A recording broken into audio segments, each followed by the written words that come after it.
So the students are joining. Yeah. Meanwhile, I'm Wait just, for 1 or 2 more minutes yeah. to see. Dear students, if you have any question. No, not no, at the end. Questions at the end, please. Okay, okay. I mean, Doctor, by the way, Okay, by sir, the way, can let me yeah, I'm introduce just you first to the students. just just just a moment, Doctor. Can you, by the way, see my screen on your screen? Can you see a Word document on your No, screen or not not? now. Not yet. Hold on, Not yet. hold on, hold on, hold on.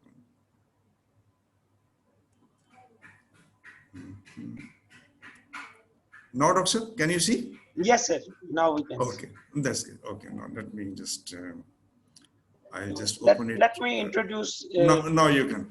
Okay, now you can. Dear Now you students. can begin, Doctor. Yeah. Thank you, sir. Bismillahirrahmanirrahim. Dear student, thank you for your participation. Today we have our speaker, engineer Shahrukh sir. He has a vast experience in chemical industry. He did his bachelor degree in chemical engineering from University of the Punjab in 1986, and he has also done his MBA executive, and then he worked in different chemical industries like Milkpack, Pakistan Atomic Energy, Fuji Fertilizer, and some GlaxoSmithKline. yes, and Pharmaceutical industry, GlaxoSmithKline. pharmaceuticals, typical pharmaceutical, Glaxos, SmithKline, Smith. Pakistan, and so he has a vast experience in chemical industry. So we will educate you about the role of chemical engineer in chemical industry. So, sir, up to you. Thank you very much. Dear students, today we would we'll talk about the role of a chemical engineer in a chemical industry, and I would like you to participate. And to me, the best way to participate is to come up with your thoughts, add value into this mutual talk. So one thing that is normally said, and that is true, that meanings are normally hidden in the names. So what is engineering, by the way? Anybody? What is engineering? Anybody would like to, just 1 or 2 lines. What is engineering, by the way? Any student? What is your understanding of engineering? Okay. I think what engineers do, by the way? Anybody? What they primarily do? Maybe you can say, sir, they design things, sir, they verify designs, they raise structures, I mean, organizational structures, civil structures, chemical plant, they erect, then they operate those plants, they do risk mitigation, they educate people, things like that. Are you with me or not? I don't hear anybody, participating. Hello. But you can Yes, participate, dear students. Yes, so dear I mean, don't hesitate. Anything you speak is right. There is no wrong, nothing wrong, nothing right. Whatever you say is according to your understanding, and that would be appreciated. So what engineers do? What is engineering? Sir, engineering, in my perspective, is you can use but Urdu, Punjabi, English, any language you are comfortable with. No problem at all. आप उर्दू बोल सकते हैं, कोई भी language आप बोल सकते हैं. nothing but they fulfill the requirements and the necessity of the time. मतलब कि जो चीज जो है ना इंसानों की बका के लिए होती है और वो माजी की कुछ मेथड से जो है ना वो फुलफिल नहीं हो सकती, तो दे कम अप विद आइडियाज कि वो इंसानियत को वो चीज जो है ना आसानी से मुहैया कर सके विद न्यू मेथड्स. So आप ये कह रहे हैं कि ह्यूमन बेनिफिट के लिए कोई न्यू मेथडोलॉजी को इस्तेमाल करना और come up with some solution which could be used by people. That is all about engineering. आपने यही कहा है? सर मैंने यही कहा है. जुनेद साहब यही कहना? ठीक है, that's good. और कोई कहना चाहे?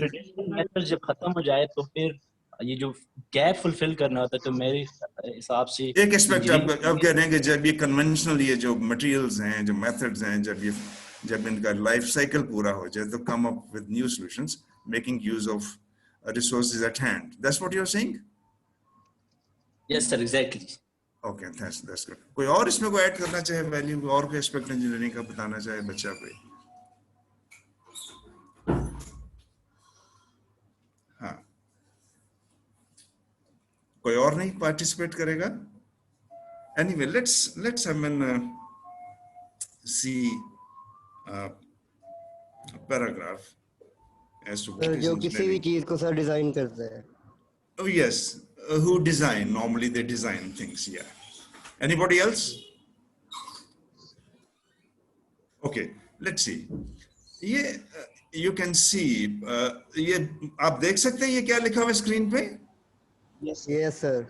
देख सकते हैं. That's good. सब लोग देख सकते हैं. ठीक है, मैं ये फाइल शेयर भी कर लूंगा. इसमें हम इस तरह करेंगे कि सबसे पहले समझेंगे इंजीनियरिंग क्या है और ये डेफिनेशन मैंने कहाँ से ली है. मैंने साथ उसका नेट का रेफरेंस भी दिया हुआ है. ठीक है, ताकि आप मजीद को देखना चाहें तो you can just go there and I mean see yourself. But anyway, engineering जो है, नेचुरल साइंसेस को कौन अंडरस्टैंड. नेचुरल साइंसेस क्या होती हैं? What are natural sciences? ये जो फिजिक्स है, केमिस्ट्री है, बायोलॉजी है, ये सब नेचुरल साइंसेस हैं जो फिक्स लॉज ऑफ. बता दे. अच्छा, मेरा ख्याल वो म्यूट कर लें, मेरा ख्याल वो जो सो दैट के या जुबैर आप म्यूट कर लें.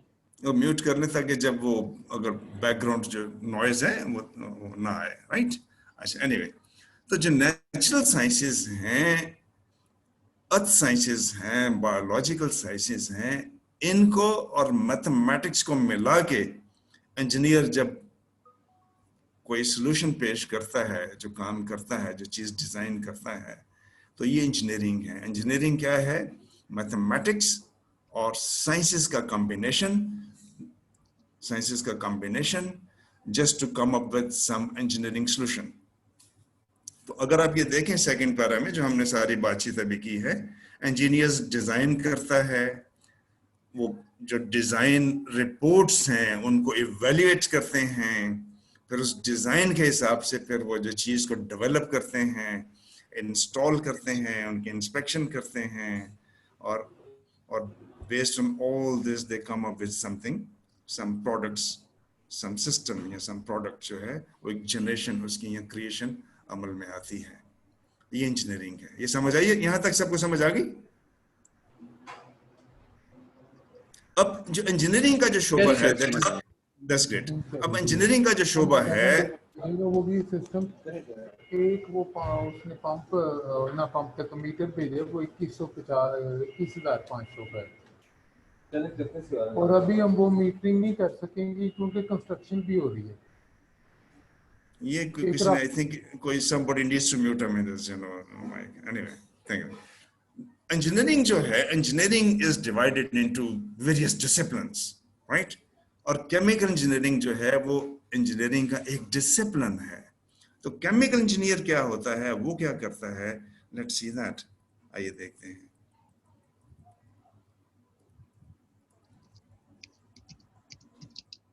ये देखिए, ये नजर आ रहा है सबको chemical engineer? What is chemical engineering? Yes that's it.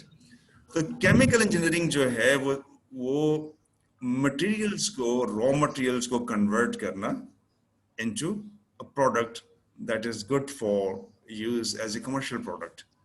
This is all chemical engineering. Chemical engineering जो है,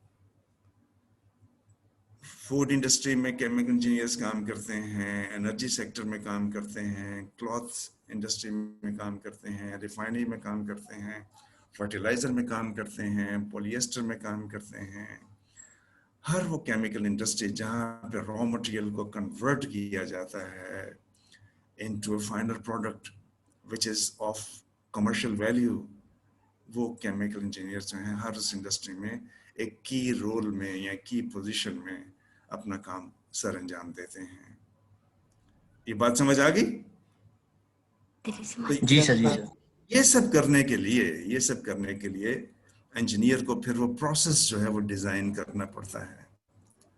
फॉर एग्जाम्पल, अगर आप जो हैं लेट्स से अभी हमने बात की थी कि एक नेचुरल साइंसेस हैं, उनको और मैथमेटिक्स को मिला के जो इंजीनियर है अपनी इंजीनियरिंग स्किल जो है अमल में लाता है। फॉर एग्जांपल, एक केमिस्ट है, वो फाइंड आउट करता है कि यार हाइड्रोजन और ऑक्सीजन का कॉम्बिनेशन जो है वो हमें पानी का मॉलिक्यूल या पानी का मॉलिक्यूल वो देगा।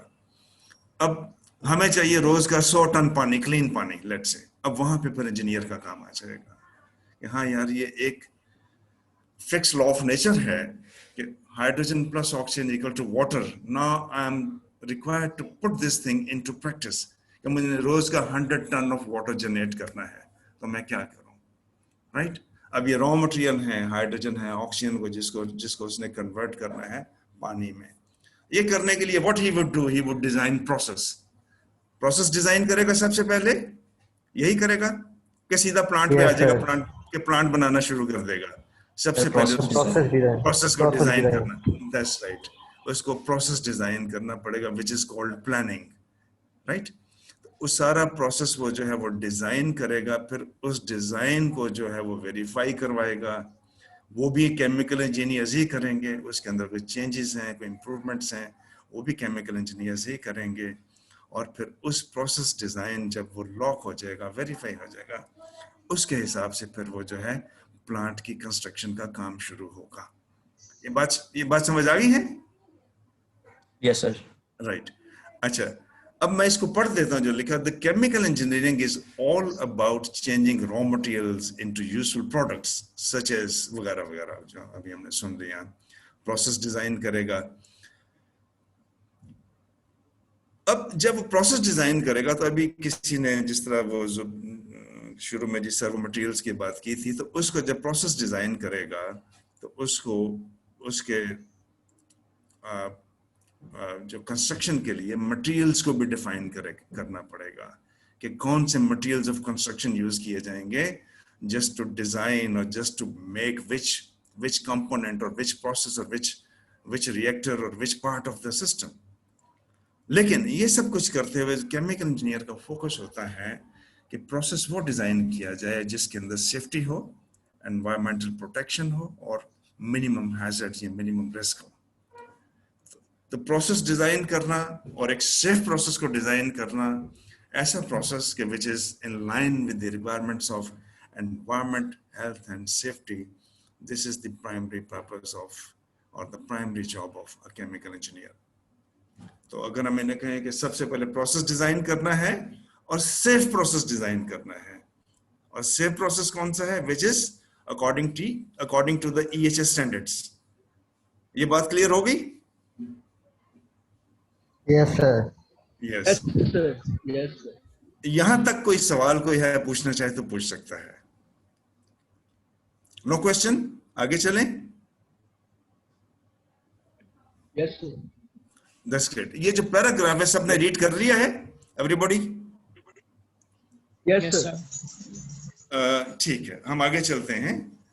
अच्छा, ये चीज समझने के बाद कि इंजीनियरिंग क्या है, केमिकल इंजीनियरिंग क्या है, अब हम एक स्टेप और आगे चलते हैं। We are now heading toward the जो रोल है केमिकल इंजीनियरिंग का, we are just heading towards that. उसको precisely exactly what is the precise role, एक जनरल चीजें डिस्कस करने के बाद हम आगे आते जा रहे हैं। अच्छा, इकोनॉमिक सेक्टर्स कौन कौन अंडरस्टैंड करता है? इकोनॉमिक सेक्टर्स क्या होते हैं? ये कौन कौन अंडरस्टैंड करता है इकोनॉमिक सेक्टर्स? बातचीत कर, इकोनॉमिक सेक्टर्स जो हैं कौन कौन अंडरस्टैंड करता है, क्या होते हैं? ये समझना बड़ा जरूरी है इकोनॉमिक सेक्टर्स ऑफ इकोनॉमी को एक केमिकल इंजीनियर का रोल समझने के लिए। देखें, इकोनॉमी के 3 सेक्टर होते हैं। There are 3 sectors. इकोनॉमी के 3 सेक्टर्स हैं, प्राइमरी, सेकेंडरी एंड टर्शरी।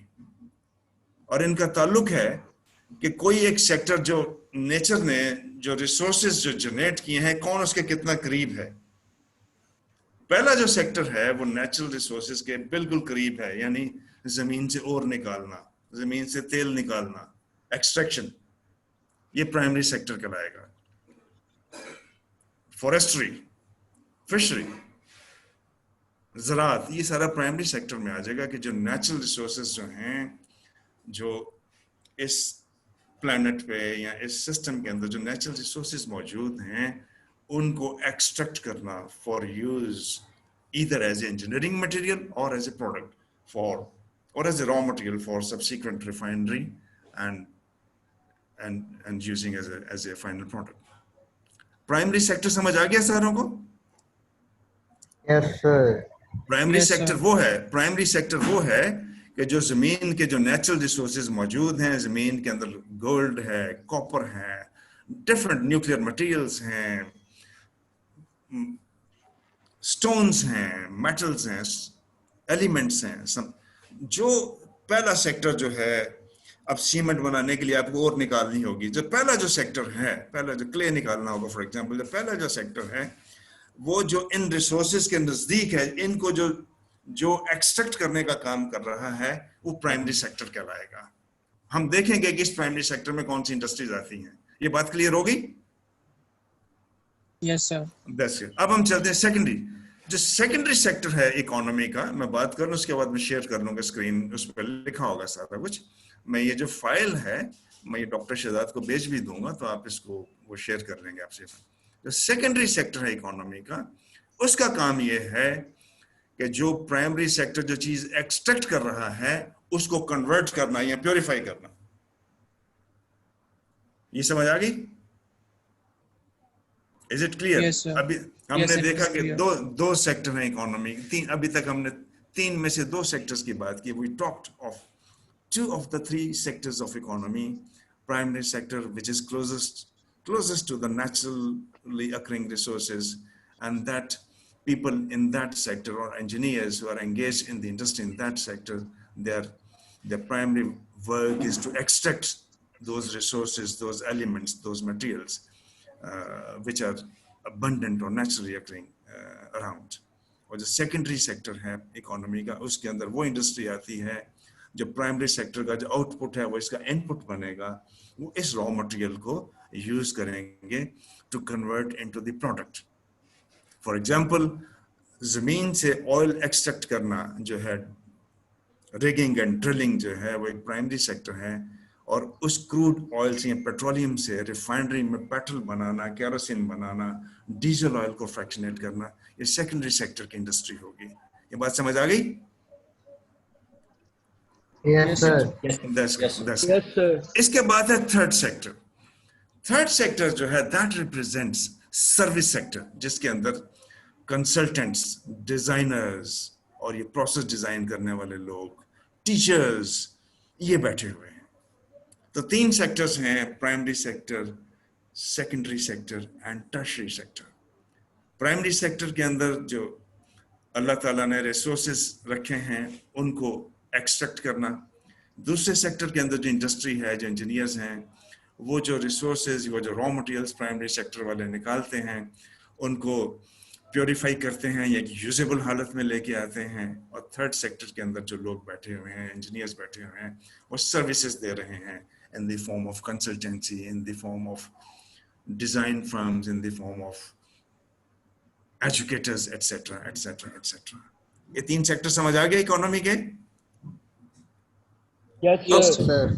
अब आप समझ सकते होंगे कि इन तीनों सेक्टर, अब जो केमिकल इंडस्ट्री है, हम इनको इन तीनों सेक्टर्स के अंदर डिस्ट्रीब्यूट कर सकते हैं, रख सकते हैं। यार ये वाली जो इंडस्ट्री है इस सेक्टर में जा रही है, ये इंडस्ट्री सेकेंडरी सेक्टर में आ रही है, ये जो काम है ये टर्शियरी सेक्टर में जा रहा है। हम कर सकेंगे divider? Yes, sir. For example एक केमिकल इंजीनियर, फॉर एग्जाम्पल एक ख्योड़ा माइन में काम कर रहा है सॉल्ट एक्सट्रैक्शन के लिए, तो प्राइमरी सेक्टर की इंडस्ट्री में है। और उसके साथ ही ICI का सोडा ऐश प्लांट है, और एक इंजीनियर उस सोडा ऐश प्लांट के उस सॉल्ट से अगर सोडा ऐश बना रहा है तो सेकेंडरी सेक्टर की इंडस्ट्री में काम कर रहा है। और एक इंजीनियर जो कंसल्टेंट है सोडा ऐश वालों का, लेट से जो उनके एक्सपेंशन होती है या प्लांट के अंदर चेंजेस होती हैं, उसको वेट करता है, डिजाइन करता है, वेरीफाई करता है। और अगेन फिर वो जो सेकेंडरी सेक्टर में जो इंजीनियर बैठा हुआ है, उसके हिसाब से वो अपने प्रोसेस को ऑपरेट करता है। तो इस तरह से कोई कॉम्बिनेशन नजर आया है ये प्राइमरी, सेकेंडरी और टर्शियरी सेक्टर का, और इसके अंदर इंडस्ट्री जो है? Good. Yes sir, yes sir. हम ये समझने के बाद कि इंजीनियर क्या है, केमिकल इंजीनियरिंग क्या है, हमने फिर देखा कि जो इंडस्ट्री है इसका स्प्रेड क्या है. Just to understand the spread of the industry, we had to understand कि प्राइमरी, सेकेंडरी, टर्शियरी इंडस्ट्री क्या कहलाएगी. जब हमें ये समझ आ जाएगा कि once what is primary, secondary, tertiary industry, so we would be able to understand कि हमारा रोल कहाँ पे है. Isn't it? That's great. अब चलते हैं, देखते हैं. Let's have a look of जो मैंने वो कुछ लाइनें लिखी थी स्टूडेंट्स के लिए कि क्या है प्राइमरी, सेकेंडरी, टर्शियरी. ये देखिए, इकोनॉमी, इकोनॉमिक सेक्टर्स नजर आ गया सारों को? Yes, sir. That's great. That's great. इसमें अगर आप देखेंगे तो there are three main types of industry in which firms operate. These sectors form a chain of production. जिस तरह मैंने कहा था कि वो प्राइमरी का इनपुट जो है, आउटपुट जो है उसका इनपुट बनेगा वगैरह वगैरह, और इस आउटपुट को जो है एक सर्विसेज की, कंसल्टेंसी की रिक्वायरमेंट होगी जो कि टर्शियरी सेक्टर से उसको मिलेगी. तो प्राइमरी प्रोडक्शन है जिसमें रॉ मटेरियल एक्सट्रैक्ट किए जाते हैं, साथ में एग्जांपल्स लिखी हुई हैं. देन सेकेंडरी प्रोडक्शन है जिसके अंदर वो जो रॉ मटेरियल उसको कन्वर्ट किया जाएगा, और टर्शियरी प्रोडक्शन है which refers to the commercial services that support the production and distribution. अब फॉर एग्जांपल कोई इंजीनियर है, जिस तरह मैंने भी कंसल्टेंसी की बात की है, कोई चाइना से लेट्स से अपने इक्विपमेंट मंगवा के, इंस्ट्रूमेंटेशन एंड प्रोसेस कंट्रोल एक केमिकल इंजीनियरिंग का सब्जेक्ट है. आपने पढ़ा है कि नहीं अभी पढ़ा वो?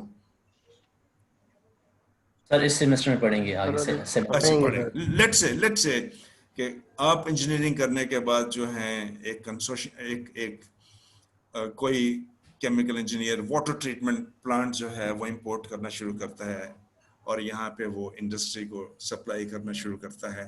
तो किस सेक्टर में आएगा? टर्शियरी में आएगा. वो सर्विसेज दे रहा है. ऐसा ही होगा? कमर्शियल सर्विसेज जो है, राइट? ठीक है. अब अगर आप डिसीजन लेते हैं कि मैंने यार जो है एक फिल्टर्स इंपोर्ट करने हैं, या मैंने कोई खास लेबोरेटरी इक्विपमेंट इंपोर्ट करने हैं और सप्लाई करने हैं, या मैंने जो कंट्रोल इक्विपमेंट है इंडस्ट्री के अंदर जो प्रोसेस को ऑटोमेट करने के लिए या उसको कंट्रोल करने के लिए जब ऑटोमेशन इक्विपमेंट यूज होता है, मैं उसको इंपोर्ट करूंगा, तो आप जो हैं टर्शियरी सेक्टर का चॉइस करेंगे. ऐसा ही होगा? अगर कोई इंजीनियर कहता है जी मैंने वो जी फौजी फर्टिलाइजर में जाना है, तो किस सेक्टर की इंडस्ट्री को चूज करेगा? सेकेंडरी. शाबाश. अगर कोई माइनिंग में चला जाता है, माइनिंग इंडस्ट्री में, तो प्राइमरी सेक्टर में चला जाएगा. ऐसे ही होगा? जी सर. Yes, sir. ठीक है. आइए हम देखते हैं. वैसे तो इसमें लिखा है, एक मैंने लिख दिया था कि कौन कौन सी इंडस्ट्रीज कौन कौन से सेक्टर में मौजूद हैं, लेकिन एक मैंने टेबल भी स्टूडेंट्स के लिए बना दिया था.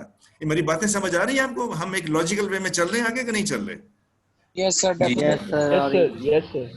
ठीक है जी. अब ये देखते हैं हम. Let us go down and see. ये जो मैंने एक टेबल नीचे बना दिया है, ये देखिए बड़ा एक कितना प्राइमरी इंडस्ट्री के अंदर जो है mining and quarrying, agriculture, forestry और फार्मिंग एंड फिशिंग, ये प्राइमरी सेक्टर में आ जाएगी इंडस्ट्री. क्लियर हुआ जनाब? Yes, sir.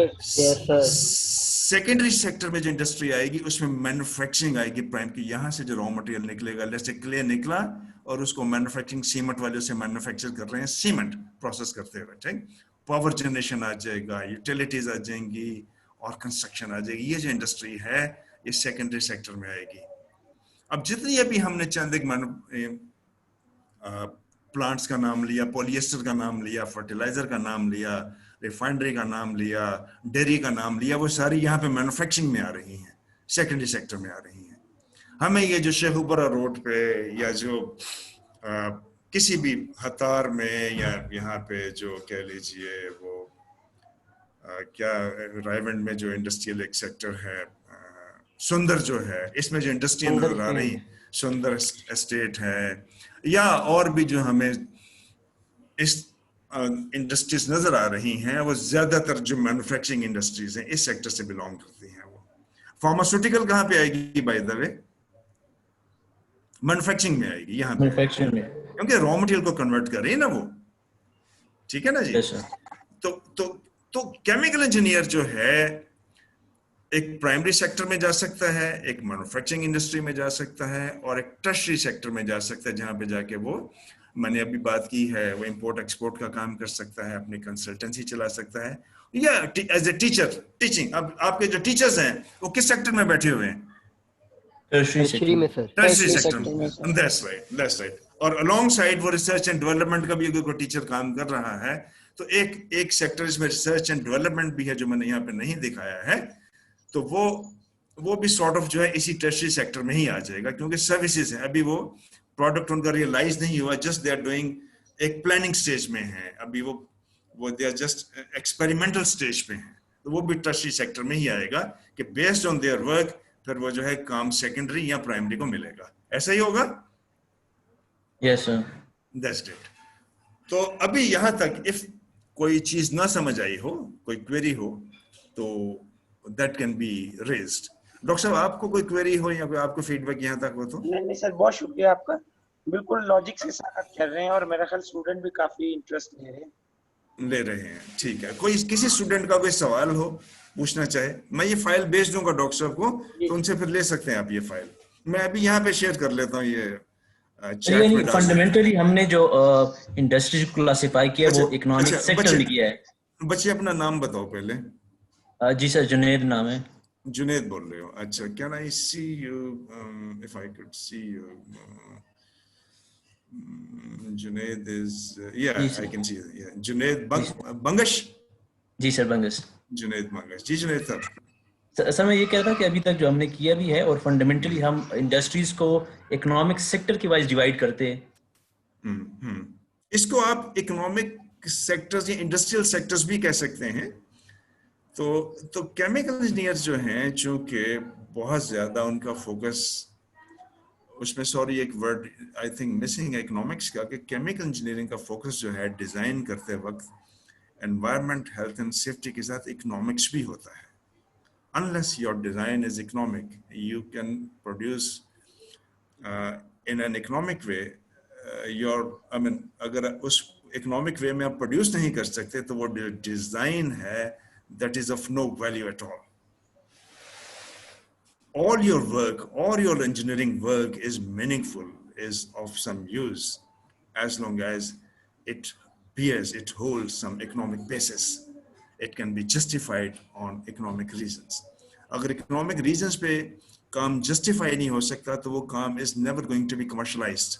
And something which any design, any process which cannot be commercialized cannot be benefited. And of what use that is? No, over to you again, Junaid. What was your question indeed? Junaid, I can't hear you. जी sir, वो समझ आ गया। मैं यही पूछ रहा था कि जो हम क्लासिफिकेशन कर रहे हैं प्राइमरी, तो ये इकोनॉमिक सेक्टर वाइज कर रहे हैं ना? तो अभी तक हमने क्लासिफिकेशन की, प्राइमरी सेक्टर में कुछ इंडस्ट्रीज रख दी, कुछ जो है ना सेकेंडरी में और टर्शरी में, ये इकोनॉमिक बेसिस पर हमने की। That's right. इकोनॉमी के सेक्टर्स, म्यूट क्यों कर रहे हैं? म्यूट हो गए। Then you're done? हो गया सवाल आपका? जी सर, हो गया। हाँ, तो ये जो मैं जस्ट टू रीइटरेट कि जो इंडस्ट्रीज हैं, ये सारा सिस्टम दुनिया का इकोनॉमी पे चल रहा है। इकोनॉमी नहीं होगी, प्लांट क्यों बंद हो जाते हैं? दे बिकम अनइकोनॉमिकल, कि प्रोडक्ट की डिमांड खत्म हो गई, ये प्रोसेस ऑब्सोलीट हो गया। अब प्रोसेस ऑब्सोलीट हो गया, I mean using that process would require more money, and if you make use of some newer process, you need less money. Process obsolete हो जाएगा। तो economics जो है ना, that governs everything. Let me tell you, the suitability, the viability, the standing of any technicality, any technical proposition is always underpinned, always supported by the economic rationale. तो जिस चीज के अंदर इकोनॉमिक्स नहीं है, वो चीज भले टेक्निकल हो या non technical, that is seldom valued. ठीक है? Am I clear? Yes sir.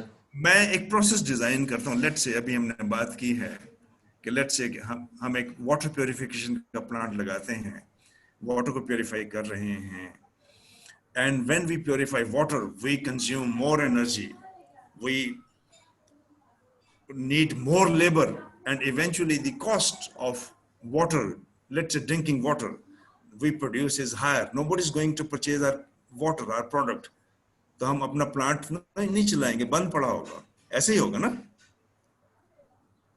Ji sir, right? तो इकोनॉमिक्स जो है, इकोनॉमिक्स जो है, that determines the fate of your design, your process, your systems. तो जो माहिरीन हैं वो इकोनॉमिक्स के 3 सेक्टर्स जो हैं उनको कंसिडर करते हैं, प्राइमरी, सेकेंडरी एंड टर्शरी, और उनकी definition we have just seen the definition of these sectors. तो फिर इन तीनों सेक्टर के अंदर जो काम हो रहा है, इंडस्ट्री जो काम कर रही है वो अकॉर्डिंगली कर रही है. जो प्राइमरी सेक्टर की इंडस्ट्री होगी वो प्राइमरी सेक्टर का काम कर रही होगी, extraction of natural raw materials. Secondary sector की जो इंडस्ट्री होगी वो मैन्युफैक्चरिंग का काम कर रही होगी. टर्शरी सेक्टर की जो इंडस्ट्री होगी वो सर्विसेज को देख रही होगी. तो ये है सूरत हाल. क्लियर हुई बात? Yes sir. Right, sir.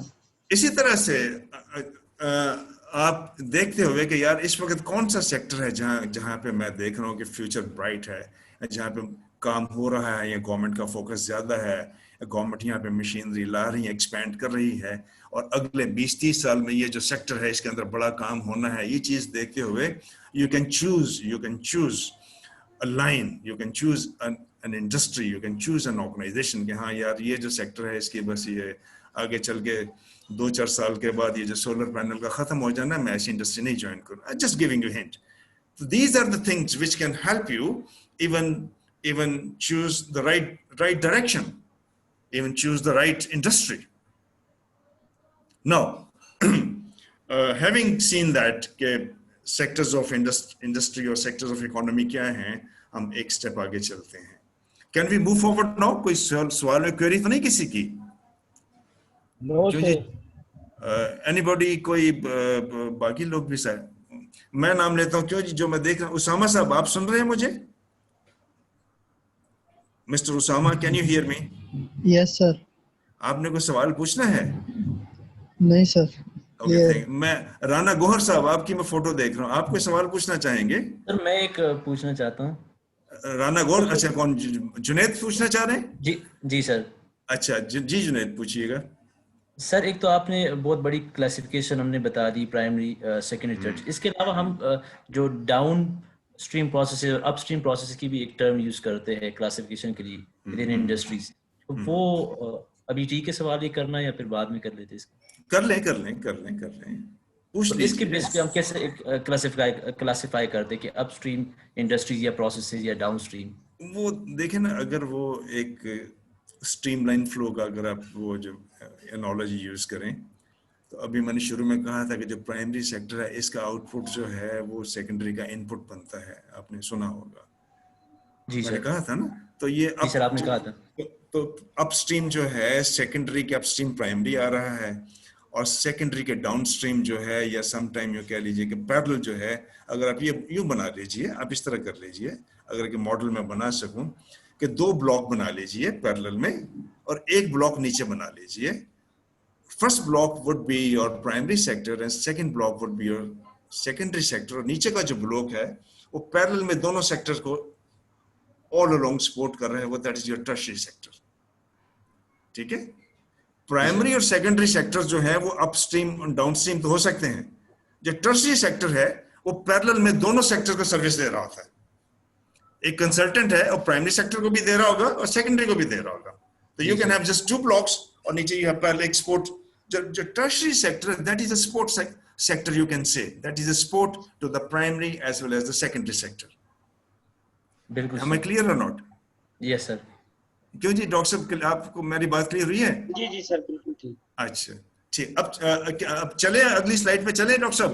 जी ओके, यहाँ तक ठीक है, क्लियर है? जी सर बिल्कुल clear. Right.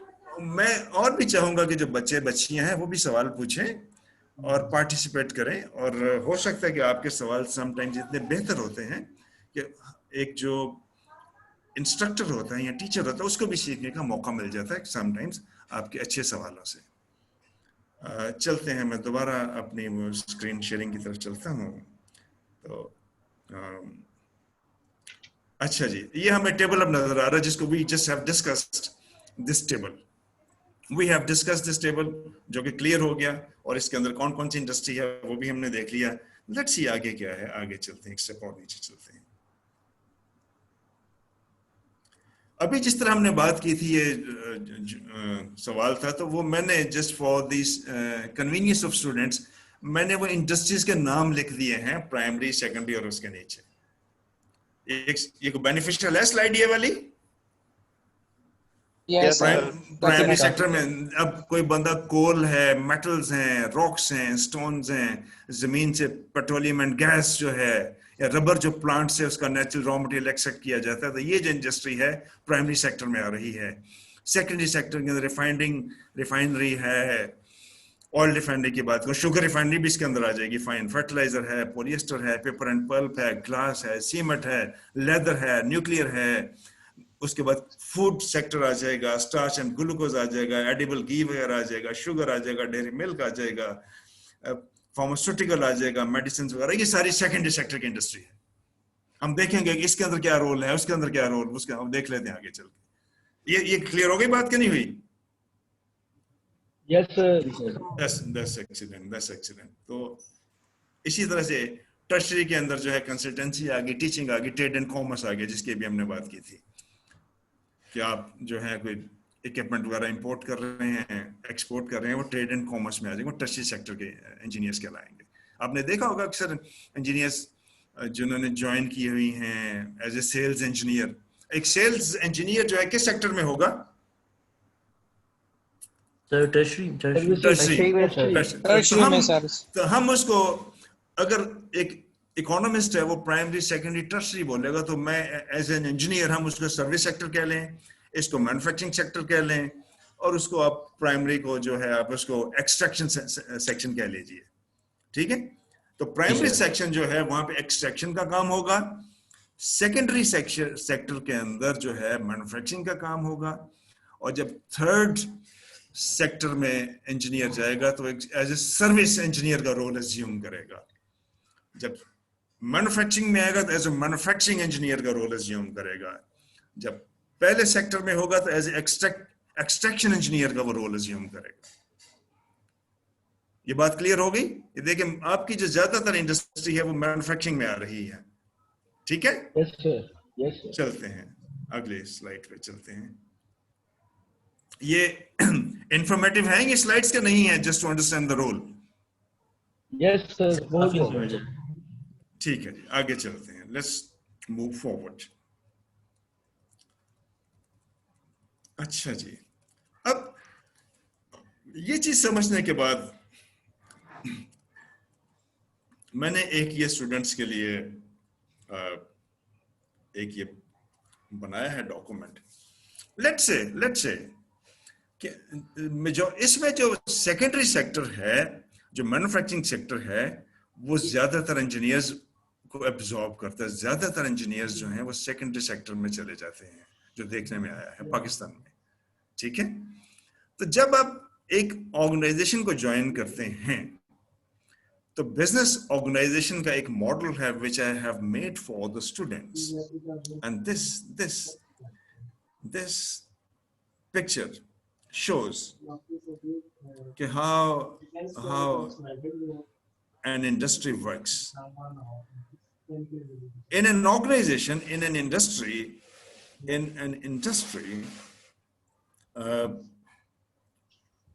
there are people who are engaged in research and development, designing and manufacturing. Now we are talking about the industry. ये industrial breakup है, sector wise breakup नहीं है। ये बात clear हो रही है? जी सर। इसका title if you could see, that is business organization. एक जो business organization है, या एक जो factory है, या जो एक plant है, या let's say दाऊदर पुलिस है, या ICI polyester है for example, या state cement corporation का कोई unit है for example, तो उसके अंदर जो है what is the distribution of functions, ये वो है स्लाइड, ठीक है? इसके अंदर मैन्युफैक्चरिंग प्रोडक्ट जेनेसिस, प्रोडक्ट का बनना, प्रोडक्ट का जो बनना है, जो प्रोडक्ट जेनेसिस का फंक्शन है, उसके अंदर क्वालिटी फंक्शन होता है, प्रोडक्शन फंक्शन होता है, रिसर्च एंड डेवलपमेंट फंक्शन होता है। तो ये जो डिजाइन है रिसर्च एंड डेवलपमेंट का ही पार्ट हम कह सकते हैं।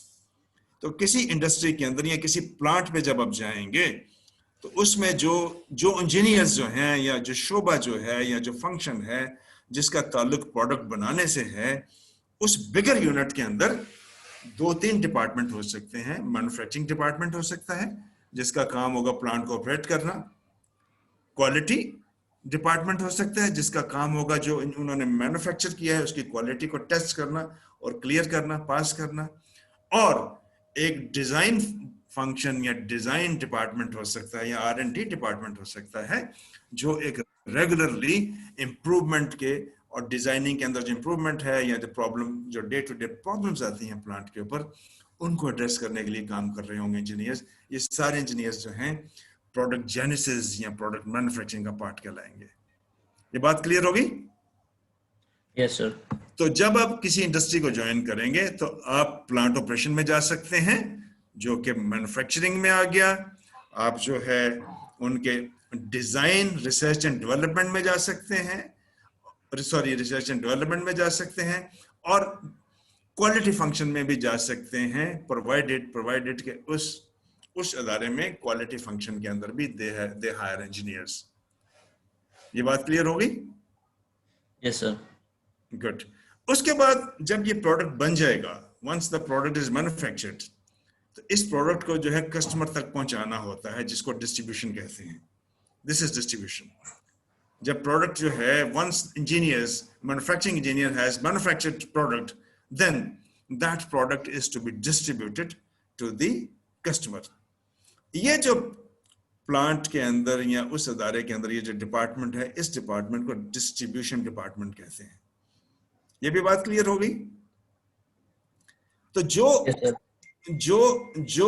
उस लेट्स से कि उस प्लांट पे या उस ऑर्गेनाइजेशन में जो इंजीनियर्स हैं, जो उस ऑर्गेनाइजेशन का प्रोडक्ट जो है उसको कस्टमर तक डिलीवर करते हैं, तो वो इंजीनियर जो है सेल्स एंड मार्केटिंग फंक्शन में काम कर रहे होंगे, राइट? तो सेल्स एंड मार्केटिंग का जो फंक्शन है, जो सेल्स एंड मार्केटिंग के जो इंजीनियर हैं, वो डिस्ट्रीब्यूशन का काम, सर्विस दे रहे होंगे उस इंडस्ट्री के अंदर। तो जो केमिकल इंजीनियर्स जो हैं वो मार्केटिंग के अंदर भी हो सकते हैं, इधर मैन्युफैक्चरिंग के अंदर भी हो सकते हैं। फिर ये एक कोर बिजनेस है किसी भी ऑर्गेनाइजेशन का। अब कोई भी देख लें, कोई भी प्लांट ले लें, सीमेंट ले लें, कोई इंडस्ट्री अभी हमने देखी ले लें, वो क्या कर रहा है? वो प्रोडक्ट बना रहा है और बेच रहा है, यही कर रहा है ना, और तो कुछ नहीं कर रहा है ना? Yes sir. यही तो इन दोनों कामों में इंजीनियर सर्विस दे रहे होते हैं। अगर वो बेचने के अंदर है तो मार्केटिंग सेल्स का वो पार्ट होगा, और अगर प्रोडक्शन का पार्ट है तो मैन्युफैक्चरिंग का वो पार्ट होगा इंजीनियर। तो उसका जो रोल है, इंजीनियर का रोल वेरी करता है with the function he is working in. ऐसा ही है? यस। अगर एक इंजीनियर जो है डिस्ट्रीब्यूशन फंक्शन के अंदर काम कर रहा है, उसका अगर अपने प्रोडक्ट को कस्टमर तक लेके जा रहा है, तो he is supposed to understand the technical features of his product, कि मैंने ये जो अपने प्रोडक्ट के टेक्निकल फीचर्स हैं, ये मैंने कैसे अपने कस्टमर को कन्वे करने हैं, और मेरे कॉम्पिटिटर के जो प्रोडक्ट हैं उनके अगेंस्ट मेरे प्रोडक्ट की क्वालिटी कैसे बेहतर है। He is supposed to understand कि how my product leads in terms of quality and performance the product of my competitor। तो उसको जो एक जो है स्किल सेट रिक्वायर्ड होगा for engineer who is working in the distribution function. और एक जो इंजीनियर है जो इस सेक्शन में काम कर रहा है प्रोडक्ट मैन्युफैक्चर के अंदर, उसको अपने अंदर कौन सी स्किल डेवलप करनी पड़ेंगी? उसको अपना रोल जो है वो प्ले करने के लिए कौन सी स्किल डेवलप करनी पड़ेंगी? अगर वो यहाँ पे है, if he is sitting here, कौन सी? बताइए, कोई भी सवाल इसका जवाब दे सकता है, बताइए सर। कि वो रिसर्च ओरिएंटेड माइंड रखता हो और स्किल अपने पास रखता हो, उसको जो है प्लांट ऑपरेशन का मास्टर होना पड़ेगा, कि उसका प्लांट कभी ट्रिप ना हो, उसके प्लांट के ऊपर टेक्निकल फॉल्ट ना आए, अगर आए तो he should know why this happened और इसकी रेमेडी क्या है। ठीक है? तो उसका रोल जो है, तो the point here is the role of engineer is defined by the role he is in. Engineer का रोल एक बड़ा जनरल है, वो भी चल के देखते हैं, बड़ा कॉम्प्रिहेंसिव है, लेकिन जो जिस पोजीशन पे वो काम कर रहा है उसका फिर रोल उस पोजीशन के लिहाज से डिफाइन किया जाता है। अगर वो इस पोजीशन पे काम कर रहा है तो उसका फिर रोल ये होगा कि प्लांट ऑपरेशन की कंटिन्यूटी, ट्रबल फ्री, कोई रिजेक्शन नहीं होनी चाहिए, हर प्रोडक्ट जो है वो एक स्टैंडर्ड कंफर्मिटी के हिसाब से बनना चाहिए। और अगर यहाँ पे वो काम कर रहा है तो he should not only understand the quality and the features of his product but the features and the quality of the product जो मार्केट में उसको compete कर रहे हैं वो भी उसको अंडरस्टैंड कर, जब भी उसके कंपैरिजन से वो अपने कस्टमर को कन्विंस करेगा कि नहीं होगा। अब जो इंजीनियर लेट्स से आप एक इंजीनियर हैं, आप एक वाटर ट्रीटमेंट प्लांट है आप इंपोर्ट करके बेच रहे हैं, तो जिस इंजीनियर के अंदर ये स्किल होगी मार्केटिंग की, वो बता सकेगा कि मेरे प्रोडक्ट के अंदर कौन से टेक्निकल फीचर्स हैं, ये इसका जो वाटर है उसके अंदर जो फॉरेन मटेरियल है या जो इम्प्योरिटीज हैं उनकी क्या स्पेसिफिकेशन होंगी, कितनी इंजूरियस हैं और कैसे रिमूव हो रही हैं वगैरह वगैरह, और मेरे प्रोडक्ट की लाइफ कितनी है। जब तक वो इन चीजों को मास्टर नहीं करेगा वो अपने कस्टमर को कन्विंस नहीं कर पाएगा। तो आप देख रहे हैं कि आपका जो रोल है वो वेरी कर रहा है with your position in the organization, ऐसे ही है? Yes sir. ठीक है। तो एक जो है केमिकल इंजीनियर का एक जनरल रोल है, जिस तरह अभी शुरू में हमने देखा डिजाइनिंग वगैरह वगैरह वगैरह, और एक रोल आपका वो होता है which is specific to your position, which is specific to your level. जब आपका लेवल जूनियर से सीनियर होता है तब भी आपका रोल चेंज होता है, वो भी आगे चल के हम चीज देख लेते हैं। लेकिन द पॉइंट इज कि role is a general term and role is dependent, is linked with your assignment, के जो कंपनी ने या जो बिजनेस ने या जो ऑर्गेनाइजेशन ने आपको असाइनमेंट दी है, उस असाइनमेंट के हिसाब से अगर आप रोल अपना नहीं समझेंगे और वो कॉम्पिटेंसी डेवलप नहीं करेंगे तो आप कामयाब नहीं होंगे। लोग आपसे लीड ले जाएंगे या ऑर्गेनाइजेशन आपको प्रमोट नहीं करेगी। ये बात समझ आ रही मेरी जो आपसे कह रहा हूँ कि नहीं है? आ रही है। ठीक है। तो first of all you need to understand what is your role as a chemical engineer. वो एक जनरल आपको किताबों में मिल जाएगा, कोई भी बता देगा, लेकिन जब आप किसी ऑर्गेनाइजेशन को, इंडस्ट्री को ज्वाइन करेंगे तो you yourself need to understand कि in this given role, in this given position, what role is expected of me. Management मुझसे क्या रोल एक्सपेक्ट करती है, वो आपको समझना होगा उस कल्चर को, उस इंडस्ट्री को देखते हुए। ताहम जो जनरली अगर मैनेजमेंट आपको, if they put you here, then you need to master plant operation and plant troubleshooting and the manufacturing skills, people management। अगर आप यहाँ पे हैं तो then you need to master the skills of a sales engineer, to need to master the skills of winning your customer based on your technical competence। अब इन दोनों function को support करने के लिए, ये जो दोनों फंक्शन है इनको सपोर्ट करने के लिए जो अदारे के अंदर जो दूसरे डिपार्टमेंट होते हैं वो ये वाले डिपार्टमेंट है, ये सपोर्ट फंक्शन है जो मैंने लिख दिया है नीचे, ठीक है। उसमें परचेजिंग आ जाएगा, यहाँ पे भी इंजीनियर्स काम करते हैं परचेजिंग के अंदर भी, प्लांट खरीदना, मशीनरी परचेज करना। लेट्स से आप रिफाइनरी में हैं, आपने एक डिस्टिलेशन कॉलम परचेज करना है तो वो इंजीनियर यहाँ पे बैठा होगा परचेजिंग फंक्शन के अंदर।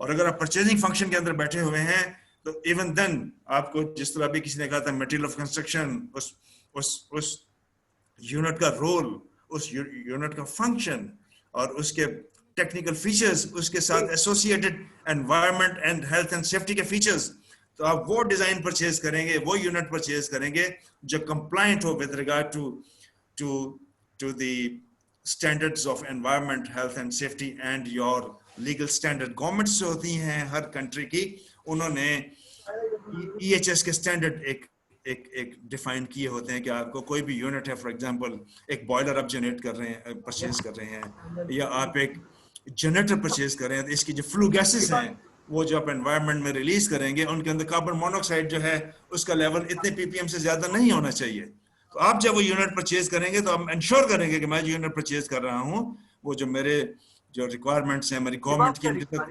उनके साथ कंप्लाई कर रहा है कि नहीं कर रहा है। अब देख रहे हैं किस तरह से रोल वेरी कर रहा है आपका। समझ आ रही है? Yes sir. तो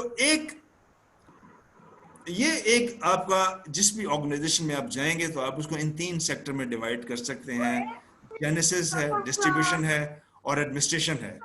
लेकिन इस ये म्यूट कर ले, किसी कोई म्यूट कर ले प्लीज, म्यूट कीजिए। तो सब म्यूट रखें अपना, उसी वक्त उसको ऑन करें माइक को when you have to speak. तो ये जो है ये तो है एक इंटरनल ऑर्गेनाइजेशन, लेकिन इनके साथ एसोसिएटेड है एक्सटर्नल लोग भी, जो कि आपके सप्लायर्स हैं, कस्टमर्स हैं, डिस्ट्रीब्यूटर्स हैं। तो एक इंजीनियर का, depending on the position of the engineer in A business, उसका ताल्लुक इंटरनल सपोर्ट फंक्शन से भी होता है। आपने लोग हायर करने हैं तो आपका ताल्लुक इनसे भी होगा, एचआर रिसोर्सेज से भी you will have to coordinate. You need to understand कि मैंने कैसे कोऑर्डिनेट करना है इनके साथ। बेहतर कोऑर्डिनेट करेंगे, you will get better people, it's a part of your role. और you need to coordinate how to coordinate with the supplier when I need to buy the right equipment, how I need to deliver my product to the customer to make him a permanent customer of my business. You need to have those skills of a sales engineer. अब देख रहे हैं कितना diversified role है। तो इन ए given role, जिस role में भी आप हैं, आपको कोऑर्डिनेट करना होगा इंटरनल फंक्शंस के साथ, इन फंक्शन के साथ और एक्सटर्नल फंक्शन के साथ। तो इस कोऑर्डिनेशन के लिए आपको अपनी स्किल्स डेवलप करना पड़ेंगी, जो कि टेक्निकल स्किल्स भी होंगी, एडमिनिस्ट्रेटिव स्किल्स भी होंगी और लीडरशिप स्किल्स भी होंगी। हम जा रहे हैं, पॉइंट फोकस हो रहा है कि नहीं हो रहा, नहीं समझ आ रही? Yes, sir. क्यों जी जुनेद साहब? यस कि सर, रोल बिल्कुल सही समझ। रोल प्ले करने के लिए आपको क्या चाहिए? आपको एक स्किल चाहिए, आपको कॉम्पिटेंस चाहिए, ठीक है? जी तो सर। वो जो कॉम्पिटेंस है आप वो अपने अंदर डेवलप करेंगे, जो आपके रोल के साथ मुताबिकत रखती है। अगर आपको रोल मिला हुआ है प्रोडक्ट मैन्युफैक्चरिंग के अंदर, तो आप वो स्किल डेवलप करेंगे जो आपको मैन्युफैक्चरिंग के अंदर आपको एक लीडर बनाए, ठीक है? अगर आपको रोल मिला हुआ है परचेजिंग सेक्शन के अंदर, तो आप वो स्किल डेवलप करेंगे जो आपको एक राइट इक्विपमेंट परचेज करने में माहिर बनाए, आपको सप्लायर्स के साथ डील करने में और मैनेजमेंट को रिपोर्टिंग करने के साथ कैसे रिपोर्टिंग करनी है, ये वाली स्किल्स आपके अंदर होनी चाहिए। क्यों जी डॉक्टर साहब, क्लियर हो रही बात? जी जी बिल्कुल सर। तो ये जो प्रोडक्ट ऑर्गेनाइजेशन है, इसके अंदर आप देखें, जब आप ज्वाइन करें किसी ऑर्गेनाइजेशन को, सी योर पोजीशन कि where I am sitting.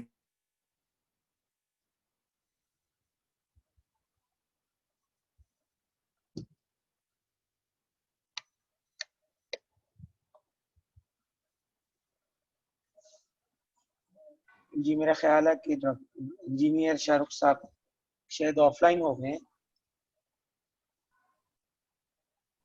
Ji sir, disconnect हो गया।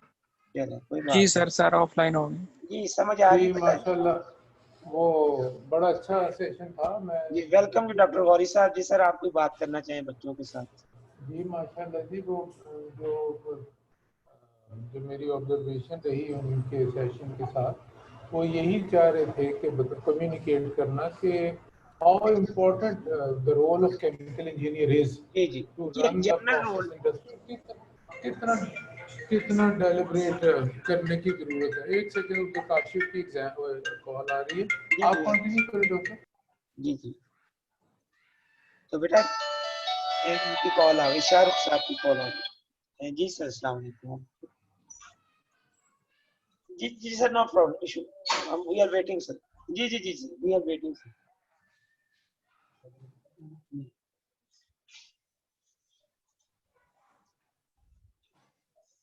तो आज बेटा आपको general role of chemical engineer बड़ा अच्छा समझा रहे हैं माशाल्लाह। मेरी भी नॉलेज में काफी इजाफा हो रहा है कि जिस तरह उन्होंने इंडस्ट्री को डिफरेंट सेगमेंट के अंदर डिवाइड किया है, एक क्लैरिटी आई है। आपके माइंड में भी एक क्लैरिटी आई होगी कि role of a chemical engineer जो है वो क्या है और कैसे परफॉर्म किया जाता है। तो नेक्स्ट टाइम इंशाल्लाह आपको स्पेसिफिक इंडस्ट्री से हम बुलाएंगे लोगों को, जैसे पाक अरब रिफाइनरी से, या फर्टिलाइजर से लास्ट टाइम था, और डिफरेंट केमिकल इंडस्ट्री से हम लोगों को बुलाएंगे और टिपिकल स्पेसिफिक केमिकल इंडस्ट्री को ही वो करेंगे, ठीक है?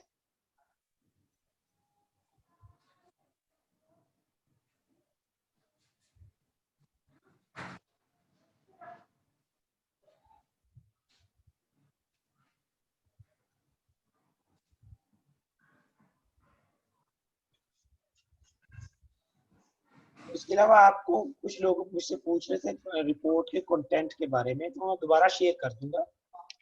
आपको क्या करना होगा, आपने जो भी इंडस्ट्री आपको असाइन हुई है, आप उसके बारे में इंटरनेट से या आपका कोई कोलीग या दोस्त वगैरह वहाँ पे भी काम कर रहा है, उससे आप पूछेंगे वो कौन सी प्रोडक्ट है, उनकी प्रोसेस फ्लो डायग्राम क्या है। ये तो आपको बुक्स में भी मिल जाएंगी, उसको आपने अच्छी तरह देखना है। उनकी प्रोडक्ट के बारे में उनकी वेबसाइट पे आपको पता चल जाएगा, उनकी कितनी प्रोडक्शन रेट क्या है, उनका एड्रेस क्या है, वो कहाँ पे जो है वो एग्जिस्ट करती है। एक जनरल इंफॉर्मेशन और एक टेक्निकल स्पेसिफिक इंफॉर्मेशन उनके बारे में आपने रिपोर्ट में देनी है। और एक और रिपोर्ट में आपने हाइसिस में एसपन प्लस या हाइसिस में आपने उस टिपिकल इंडस्ट्री का कोई भी इक्विपमेंट जो है डिजाइन करना है। हर एक स्टूडेंट ने डिजाइन करना है अलहदा से। ये आपकी लर्निंग होगी। ये जो है ना वो नोवेल्टी है जो कि इस दफा हमने इंट्रोड्यूस करवाई है, ताकि आपको डिजाइन के बारे में जो है वो अपनी इंटर्नशिप रिपोर्ट में आपने किसी भी इक्विपमेंट को करके आपने उसको शो करना है।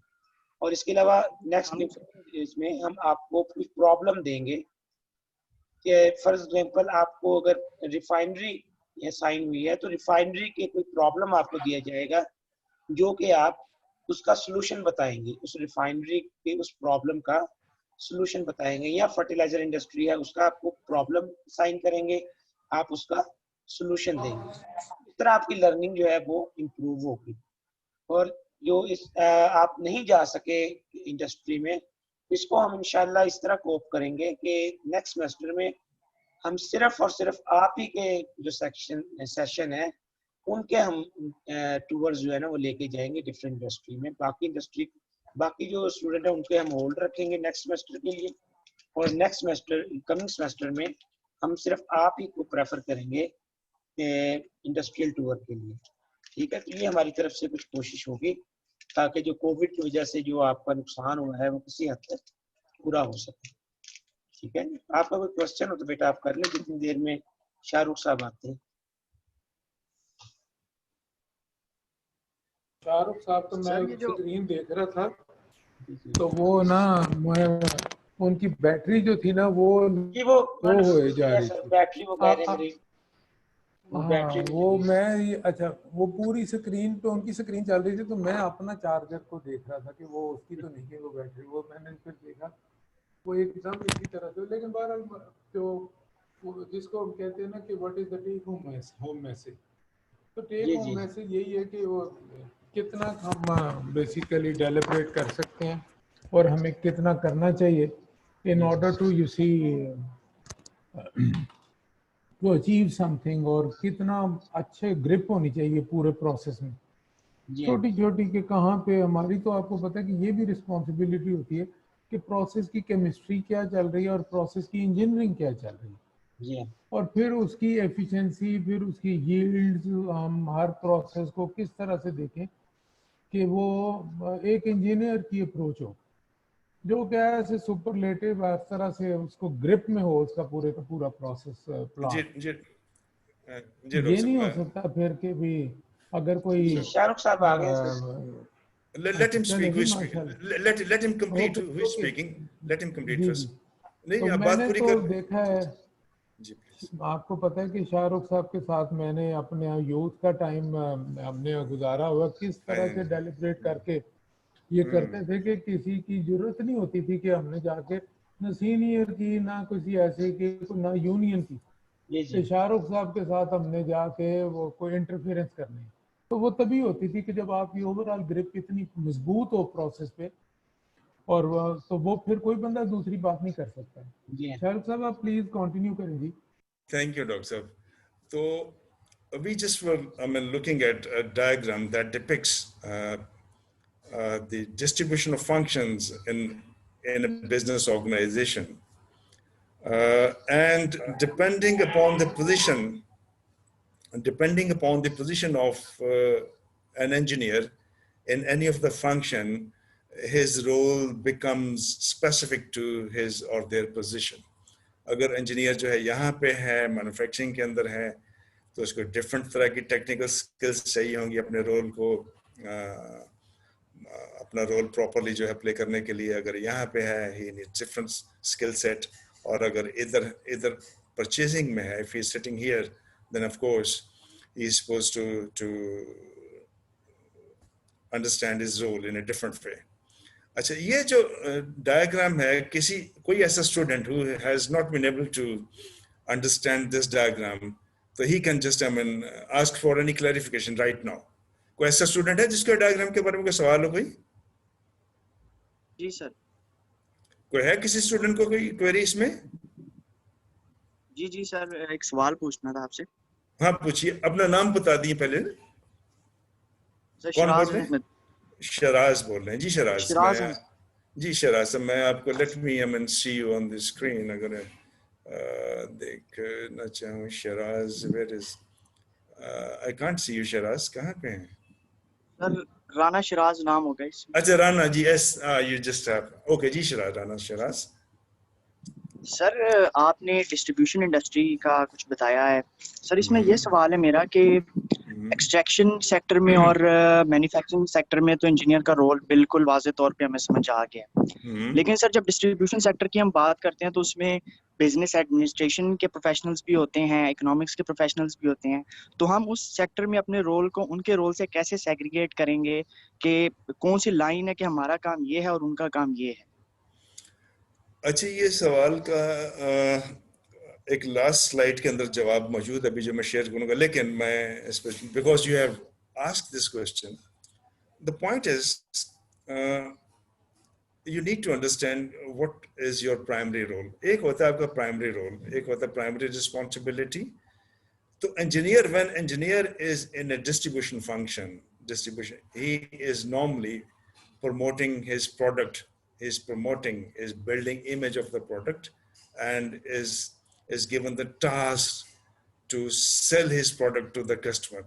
जिस तरह भी मैंने बात की sales engineer की मैंने बात की थी, तो सेल्स इंजीनियर जो हैं they develop a rapport liaison with their customers, उस the product they are selling, they make a profile of the future demand, they work to know the future customers, they work to know their future customers, and in doing so, they work in coordination with other functions in the organization, which could be distribution, which could be clerical staff, which could be administration staff, which could be HR function. So the primary role of engineer when he is working as a sales engineer is to promote, is to make sure that his product is being sold regularly and the sales grow. That would be the primary function, primary responsibility, or the primary role of the engineer if he is in the role of a sales engineer. मेरी बात clear हुई है शराज साहब कि नहीं? जी sir, I got your point. दूसरी बात जो है मैं अगर आपको दिखा सकूं तो let me again share my screen. इसी डायग्राम को ले लीजिए कि जो इंजीनियर है यहाँ भी हो सकता है, ठीक है, यहाँ भी हो सकता है और यहाँ भी हो सकता है। केमिकल इंजीनियर का रोल जब यहाँ पे होगा तो इस डिपार्टमेंट के अंदर होगा।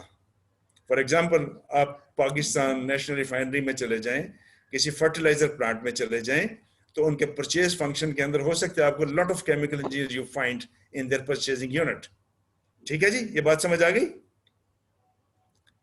इसी तरह से ये जो great money industries, small industries यहाँ पाकिस्तान के अंदर अपने वो जो है वाटर ट्रीटमेंट के प्लांट जो हैं बेच रही हैं, और वो प्रोसेस एंड कंट्रोल इक्विपमेंट बेच रही हैं, डिफरेंट वो जो है छोटे मोटे सॉल्यूशंस बेच रहे हैं, तो वो आपको वहाँ के उनके सेल्स फंक्शन के अंदर जो इंजीनियर मिलेगा वो आपको यहाँ पे केमिकल इंजीनियर मिल जाएगा उनकी मार्केटिंग के अंदर, और यहाँ पे अपना रोल प्ले कर रहा होगा।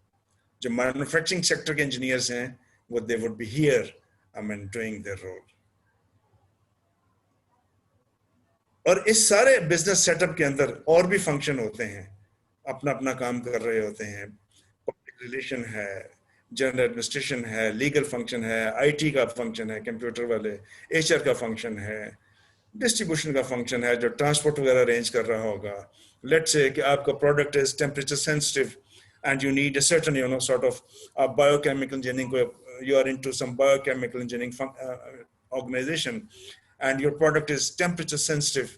It must be distributed in a controlled temperature environment. So the people, clerical staff, or the distribution function who is sitting here, their primary task would be to arrange properly temperature controlled such vehicle, not only the temperature in which is controlled, rather monitored as well. आप उसकी report भी देखना चाहिए. हमारा product you have distributed, get me the report of the temperature and the humidity during the course of transportation. Late me see the report. तो आप यहाँ पे देख रहे होंगे डिस्ट्रीब्यूशन से रिपोर्ट लेके देख रहे होंगे आप. मेरी बात क्लियर हो रही है शिराज सर? जी डॉक्टर साहब, हमारा पॉइंट क्लियर हुआ है? जी बिल्कुल सर. ठीक है. Having seen this, let us move on to the next slide. यहाँ तक कोई सवाल किसी का? कोई? अहमद हाशमी सर? अच्छा नहीं, I am not hearing you properly. दोबारा जरा बोलिएगा. होल्ड ऑन, मैं इसको किनका सवाल है ये? नहीं अब ये है जी. अशमल माइक बंद कर लो. जी बच्चे, जी बेटा अशमल. जी sir, carry on please.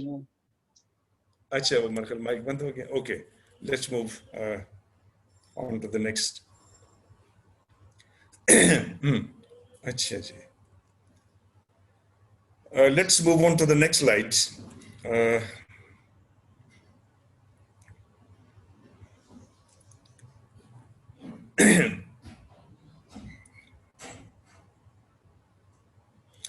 We'll see to this at the end, but before that, let's see the last slide. Sorry. Can somebody read this? Anyone? Any volunteer who would read this? Who can read it? Any volunteer? Yes, sir. Role, job description, JD or position profile, etc. in place. Role model focus. Right. Who read it? Sir, Bangash. Bangash. जब आप किसी अदारे को join करते हैं, when you join an organization, तो आपका role जो है डॉक्यूमेंट करके डिफाइन कर दिया जाता है और उस डॉक्यूमेंट को जॉब डिस्क्रिप्शन कहा जाता है. ये बात क्लियर होगी? जब आप ऑर्गेनाइजेशन को आपने अक्सर ये देखा भी होगा कि समटाइम्स जब एडवर्टाइजमेंट आती है कि we are looking for staff, we are hiring staff, तो ब्रीफली उन्होंने वहां पे जॉब डिस्क्रिप्शन या जॉब प्रोफाइल को लिखा भी होता है कि he would be doing this this this and this. Have you seen it in papers वगैरह और इन एडवर्टाइजमेंट और not? Yes, sir. The brief role is usually advertised along with the advertisement when they generate a call to hire people. तो job description जो है एक ऐसा document है, या पोजीशन प्रोफाइल, बाज ऑर्गेनाइजेशन में इसको it is termed position profile, and in some organizations it is called job description. Whatever the case may be, whatever you call it, the document captures the role of the personnel, role of the employee. So whenever you join an organization, अपने HR function से do get a copy of your job description or position profile from your HR function, so that you always know what your role is described in that very organization. ये बात clear होगी? Yes, sir. Yes, sir. एक है role को समझना और एक है अपने रोल को कामयाबी के साथ इम्प्लीमेंट करना, so that you get the benefit and your business gets benefited from you. So whatever you do, wherever you go, get a copy of your role, of your job description, of your position profile. If not given, good organizations give you this document right at the very beginning. The day you join, they give you this document, so that you should always be mindful, focus on what I am expected to do here. तो अपना जो job description है, अपना position profile है, पहले ही दिन या as early as possible get that from the organization. Read that Understand that. And if you have any point, any difficulty in understanding that, immediately seek clarification from your boss, from the management.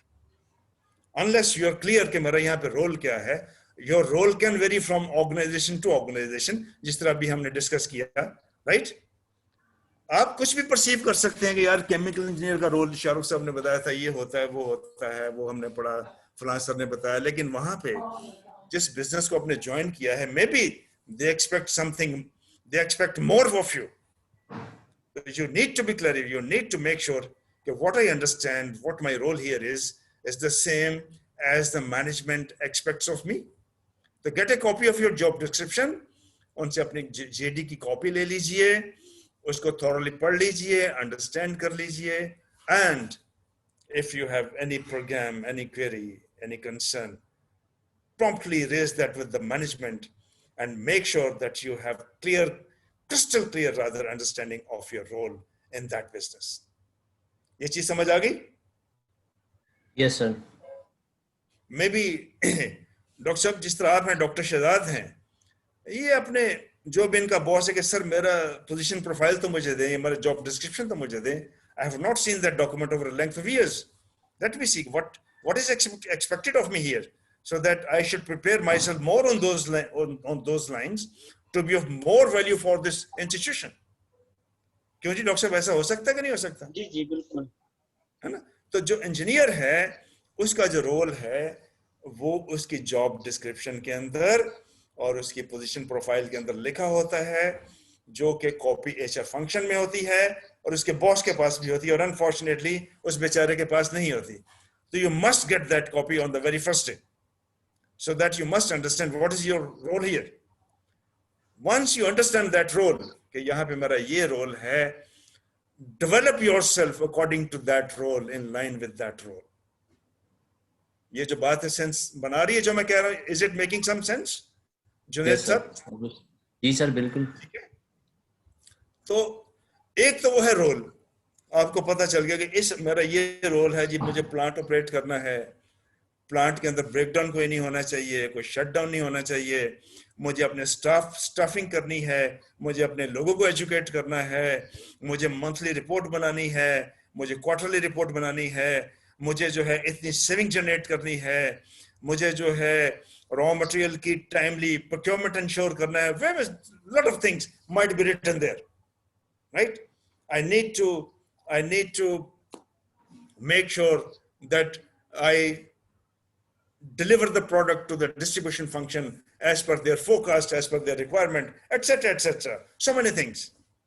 I need to coordinate with quality function. I need to liaison with HR function, etc., etc. आपका role ये भी होगा कि after every year, at the end of every year, I have to appraise the performance of my subordinates. आप कैसे उनकी performance को अप्रेस करेंगे जब तक आपको खुद ही technically you are not sound? तो ये तो है आपका role which you would understand. But if you want to make your figure in your organization, तो आपको रोल से एक स्टेप आगे जाना होगा. एक आपका रोल मैंने लिख के आपको दे दिया आपके बॉस ने कि this is your role, do this, जो कि यही जनरल बातें होगी जो मैंने अभी आपसे कर ली हैं, ठीक है ना? कि रिजेक्शन ना हो, कॉस्ट मिनिमम हो, प्लांट ट्रिप नहीं होना चाहिए, वगैरह वगैरह, मटेरियल जो है वो मिलता रहना चाहिए, प्रोडक्ट जो है आगे डिलीवर होता जाए, ये सारा कुछ लिखा होगा उसके अंदर, ठीक है? रिपोर्ट आपने बनानी है, डेली रिपोर्ट बनानी है, मेक श्योर कि वो जो है वेस्टेज जो है इतने % से ज्यादा वेस्ट नहीं होना चाहिए, थिंग्स लाइक दैट, ये लिखी होंगी आपकी उसके अंदर, रोल के अंदर.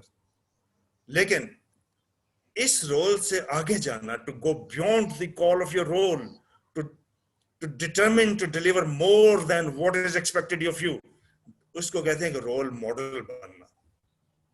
उस रोल में जो आप काम करेंगे, एक रोल मॉडल के तौर पे जब आप काम, तो आपका जो रोल है that would assume the position of a model, एक स्टैंडर्ड बन जाएगा बाकी लोगों के लिए कि हाँ, अगर आपने एज एन इंजीनियर इस पोजीशन पे काम करना है, so look, this is the role model. In this role, Mr. XYZ has done this, and this is how he did it. This is what he delivered. तो वो एक role model बन जाता है when your performance becomes a standard. तो आपने खाली role पे ही नहीं रहना, your focus should be, what should be your focus? To become a role model. What my point? Yes, sir. Role आपको सारे कोई भी बता देगा ये आपका रोल है, लिख के दे दिया जाएगा। और अभी हमने डिस्कस कर भी लिया और हमें we have come to know what is going to be our role there. हमें पता चल गया ना कि आगे चल के हमने क्या क्या करना है, मिल जाएगा। लेकिन हमें खाली we are not going to remain just up to that level. We must have will or determination to surpass, to go, to exceed that level of expectation. तो जब इस फोकस के साथ आप काम करेंगे तो आपकी performance would be N extraordinary performance. और उस रोल में जो भी आप काम करेंगे आप एक रोल मॉडल बन जाएंगे for rest of the people. लोग आपकी मिसाल दें, मैनेजमेंट आपकी मिसाल देंगे, look mister XYZ, this was the assignment, this was the task, this was the role given to him, and that is what, and how lovely of him, what a great performance he has given here. तो उसे कहते हैं role model बनना। तो beer in mind कि खाली हमने role पे नहीं रहना, हमने एक रोल मॉडल बनना है जहां पे भी जाना है। ये बात क्लियर हो गई? Yes, sir. Let's move on to the last and the final concluding slide. कि अब we have just talked कि ये जो रोल है, अब unfortunately things are changing. चीजें चेंज हो रही हैं कि नहीं हो रही? चेंज हो रही हैं। तो रोल भी चेंज होगा with time. The role that was on the day first is not going to be the role on the day in the later days in your tenure. जैसे जैसे आप सीनियर होते जाएंगे, जैसे जैसे with time when your position is changed, you're transferred from one unit to the other, or with time when you become senior and senior, your role would change and change. Must understand. ये बात clear हो गई? Yes, sir. Yes, sir. जब अब ये जो एक role change की जो प्रोफाइल है, let us have a look of the final slide कि वो क्या है, वो बड़ी इंपॉर्टेंट है। It's very important for you to understand this. ये मैंने I have just made it for the students. Doctor Gauri साहब आप हैं लाइन पे? जी बिल्कुल, मैं लाइन पे हूँ जी। अच्छा, ये डॉक्टर साहब एक स्लाइड है, बाद में आप स्टूडेंट्स को एक्सप्लेन भी कर सकते हैं। डॉक्टर शहजाद साहब आप भी आपको भी लूप में लेते। देयर आर तीन चीजें हैं डॉक्टर साहब, तीन चीजें होती हैं। एक को ये माहिरीन नॉलेज कहते हैं, एक को स्किल कहते हैं और एक को कॉम्पिटेंस कहते हैं। नॉलेज जो है वो आप दे रहे हैं लोगों को, स्टूडेंट्स को। Knowledge is just knowing. एक नॉलेज टीचर नॉलेज ही दे सकता है। वेल टू सम एक्सटेंट वो कॉम्पिटेंस वो भी दे सकते हैं, जो कि हम कोशिश कर रहे हैं, उनको प्रिपेयर कर रहे हैं टू बी कॉम्पिटेंट। स्किल जो है, स्किल है कि आपने उसको लेट से आपने उसको डिस्टिलेशन कॉलम तो पढ़ा दिया, लेकिन जब वो रिफाइनरी में गया तो डिस्टिलेशन कॉलम बेचारे से ऑपरेट नहीं होता, ऑपरेट नहीं कर पाता। वो पेट्रोल बनाता है, पेट्रोल नहीं बनता, वो कुछ और ही बन जाता है। और प्लांट चलता ही नहीं उससे बेचारे से, तो ऑपरेटर ही चला पाता है फिर आके। तो स्टूडेंट्स ये जो मैं आपसे, दिस इज कॉल्ड स्किल। एक है नॉलेज कि how the process of distillation works, और अब डिस्टिलेशन टावर को या कॉलम को जब आपने ऑपरेट करना है तो उसको ऑपरेट करना, दैट इज योर स्किल। यहां मैंने ऑपरेट कर लेता हूं उसको, दैट इज योर स्किल। कि मैंने ऑपरेट कर लिया कि पूरे का पूरा मैंने क्रूड ऑयल प्रोसेस कर दिया और उसकी रिक्वायर्ड फ्रैक्शंस भी मैंने मिल गई हैं मुझे, और गिवन टाइम में मिल गई हैं, और उसके बाद प्लांट भी बंद हो गया है, टावर भी बंद हो गया, कॉलम भी, कोई ट्रिपिंग भी नहीं हुई, कोई एक्स्ट्रा एनर्जी यूज नहीं हुई, कोई ब्रेकडाउन नहीं हुआ, और मैंने 15 टन जो है, लेट से 15 टन ऑफ क्रूड ऑयल मैंने प्रोसेस किया है, 3 टन पेट्रोल बन गया है, 2 टन केरोसिन ऑयल बन गया है, और इतने टन वो जो वेस्ट ऑयल या वैक्स या वो जो व्हाट यू कॉल इट, वो फर्नेस ऑयल बन गया, वगैरह वगैरह एक्सेट्रा। और मटेरियल बैलेंस आपने कर दिया, फुल मटेरियल बैलेंस हो गया, एनर्जी बैलेंस कर दिया, एब्सोल्युटली फाइन। लेकिन जब क्वालिटी वालों ने पेट्रोल को जाके टेस्ट किया तो पता चला कि petrol does not conform to the required quality standards. Here comes your competence कि whatever you deliver that was of the right quality, that is your competence. Knowledge is to know, skill is to perform, is to run unit or to perform, उसको operate करना. मुझे गाड़ी चलानी आती है बड़ी अच्छी, लेकिन गाड़ी में मार देता हूं कहीं ना कहीं जाके, तो that mean I lack competence.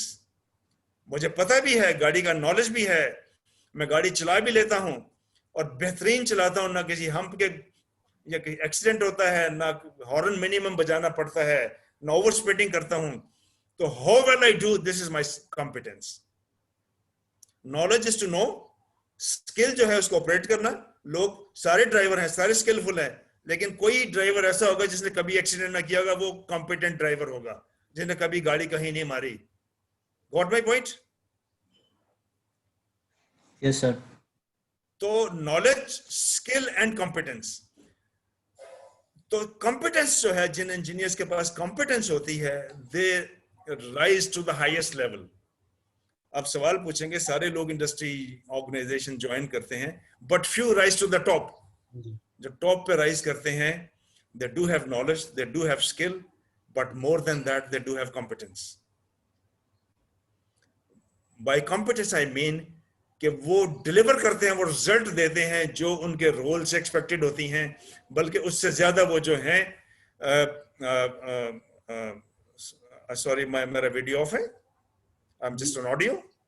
Oh, my apologies. Hold on. Oh, I'm so sorry. लीजिए सर. हो गया वीडियो? I'm so sorry. मैं I think जब उसको मैंने रीस्टार्ट किया है, I forgot to turn on my video. हाँ, right. No, boys can see me now? Yes, sir. That's good. तो कोई अच्छा, इससे पहले कि we should go further, before proceeding to the next point, मैं चाहूंगा कि कोई स्टूडेंट जो अभी तक नहीं बोला, वो एक्सप्लेन करे स्किल, कॉम्पिटेंस वगैरह के बारे में मैंने क्या बोला है अभी. कोई स्टूडेंट? मैं इसको स्लाइड सामने है, ये देख आप तमाम every student is looking at this, screen of mine that I'm sharing with you. नजर आ रही है स्क्रीन? आ रही है ये वाली सारी? जी सर. यस सर, सर आपने 3 चीजों का जिक्र किया है. कौन बोल रहे हैं? सर बंगश. अच्छा, बंगश आप काफी बोल रहे, किसी और को भी मोटिवेट करें बोलने के लिए. जी डॉक्टर साहब, आप किसी और को मोटिवेट करें बोलने के लिए. Hello sir. अभी वो बच्ची बोली थी, एक अशमल क्या नाम था, वो बच्ची क्या आ सकती है यहाँ पे, बोल सकती है? बेटा तुमने अभी कोई सवाल जो बोलना चाहे? हाफिज मोहम्मद हारिस. हेलो सर, अस्सलाम वालेकुम. जी भाई साहब. सर मोहम्मद नुमान बात कर रहा हूँ. जी नुमान साहब. सर जी, स्किल हमारे पास वो होनी चाहिए जो प्रैक्टिकली हम उसको इम्प्लीमेंट कर सकें. कोई भी प्लांट है या कोई भी हमारे पास, जैसे फॉर एग्जांपल डिस्टिलेशन कॉलम है या कोई और भी कॉलम है, हम उसे ऑपरेट करना आता हो, हम उसको हैंडल कर सकें, मतलब किस तरह उसको हमने चलाना है या किस टाइम पे उसका फ्लो रेट कम करना है या ज्यादा. स्किल्स, प्रैक्टिकल स्किल्स होनी चाहिए. और कॉम्पिटेंस से मुराद ये है कि जो हमें काम आता है या जो चीज़ हमें आती है उतना हो कि हम दूसरों के कंपेरेबल अपना अच्छा परफॉर्म कर सकें. जो एक जैसा कह सकते हैं कि कंपटीशन से मुराद अपने आप को जितना बेस्ट कर सकें, हम जो जिस चीज़ पे हमें उस पर ग्रिप हो. Let me just put it in one line, just to reiterate it. Knowledge, as we said, I know what is the process of distillation. I'm in a blend of some miscible liquids which I'm going to separate, right? यही है ना distillation, कि miscible liquids का blend है. Through boiling you separate them, because of difference in their boiling point they separate. A general distillation. ठीक है? ये अब अगर आपने डिस्टिलेशन कॉलम को ऑपरेट कर लिया तो वो आपकी स्किल है, और डिस्टिलेशन कॉलम को ऑपरेट करते हुए आपने फ्लॉलेस काम किया तो ये आपकी कॉम्पिटिशन है, कॉम्पिटेंस है. Sorry, competence is doing work flawlessly. When you do work flawlessly, you make product which is fully fully compliant to the stipulated quality standards. जो प्रोडक्ट क्वालिटी स्टैंडर्ड्स को कंप्लाई करेगा वही एक्सेप्टेबल होगा ना. मेरे पास knowledge भी है, मैंने प्लांट भी ऑपरेट कर लिया और पेट्रोल गाड़ी में डाला तो मेरी गाड़ी का इंजन ही मतलब वो जो है वो नॉकिंग करना शुरू कर दे, तो competence lakhs. The competence permits you to produce right quality product. और वो उसी वक्त होगा when you do your work flawlessly. Got my point? तो आला दर्जे की जो महारत है, जो आला दर्जे की महारत है या आला दर्जे की जो स्किल है, उसको हम कॉम्पिटेंस कह सकते हैं. ऐसी स्किल कि जो आला दर्जे की है, जिसमें कोई गलती नहीं होती और हर काम बेहतरीन आपके हाथों अंजाम पाए, that determines your competence. मैंने एमए इंग्लिश कर लिया, किताबें पढ़ ली, मेरे पास नॉलेज आ गया और मैंने अब वो जो है बोलना लिखना भी शुरू कर दिया, but what ever I speak, what ever right, that is wrong, तो मैं कॉम्पिटेंट तो नहीं हूं. आई एम नॉट ए कॉम्पिटेंट. मैंने बनानी टेक्निकल रिपोर्ट थी तो मैंने ऊट पटांग लाइनें लिखनी which are meaningless. I am not competent. What you think students? मैं ठीक कह रहा हूं? Yes, sir. Yes, sir. तो एक जो आपका रोल है एक इंजीनियर का, उस रोल को हम 3 हिस्सों में तकसीम कर सकते हैं, या उस रोल को to put your role into effect, आपको 3 तरह की कॉम्पिटेंस या नॉलेज या महारत, फॉर द टाइम बीइंग हम अज्यूम कर लेते हैं कि नॉलेज, कॉम्पिटेंस और स्किल तीनों एक ही चीजें हैं. फॉर द टाइम बीइंग हम अज्यूम कर लेते हैं, राइट? तो आपको 3 तरह की कॉम्पिटेंस चाहिए होगी अपने रोल को बेहतर तौर पे अंजाम देने के लिए. एक आपको टेक्निकल कॉम्पिटेंस चाहिए होगी, दूसरा आपको एडमिनिस्ट्रेटिव कॉम्पिटेंस चाहिए होगी, और तीसरा आपको पीपल कॉम्पिटेंस, जिसको लोग लीडरशिप कहते हैं, वो चाहिए होगी. अगर आपका जो स्टाफ है, आपका ऑपरेटर है, वो आपकी बात ही नहीं मानता, अगर वही गलतियां कर रहा है, तो आपकी टेक्निकल स्किल जो है ये किसी काम आएगी? क्या आप जो है मैनेजमेंट को राइट क्वालिटी प्रोडक्ट जो है वो डिलीवर कर सकेंगे? नहीं सर. राइट? तो लिहाजा ये तीनों स्किल जो हैं, टेक्निकल, एडमिनिस्ट्रेटिव. एडमिनिस्ट्रेटिव क्या है कि आप जो भी काम कर रहे हैं आप उसको डॉक्यूमेंट ही नहीं कर रहे, आपके बॉस को पता ही नहीं कि आप कर क्या रहे हैं. जब पता ही नहीं कर क्या रहे हैं तो उसको स्टडी क्या करेंगे, उसमें इंप्रूवमेंट क्या लाएंगे, उसके प्रोसीजर क्या बनाएंगे. आप एक प्लांट ऑपरेट कर रहे हैं, but you have not document the procedure to run that plant, तो आपके एडमिनिस्ट्रेशन किस काम की?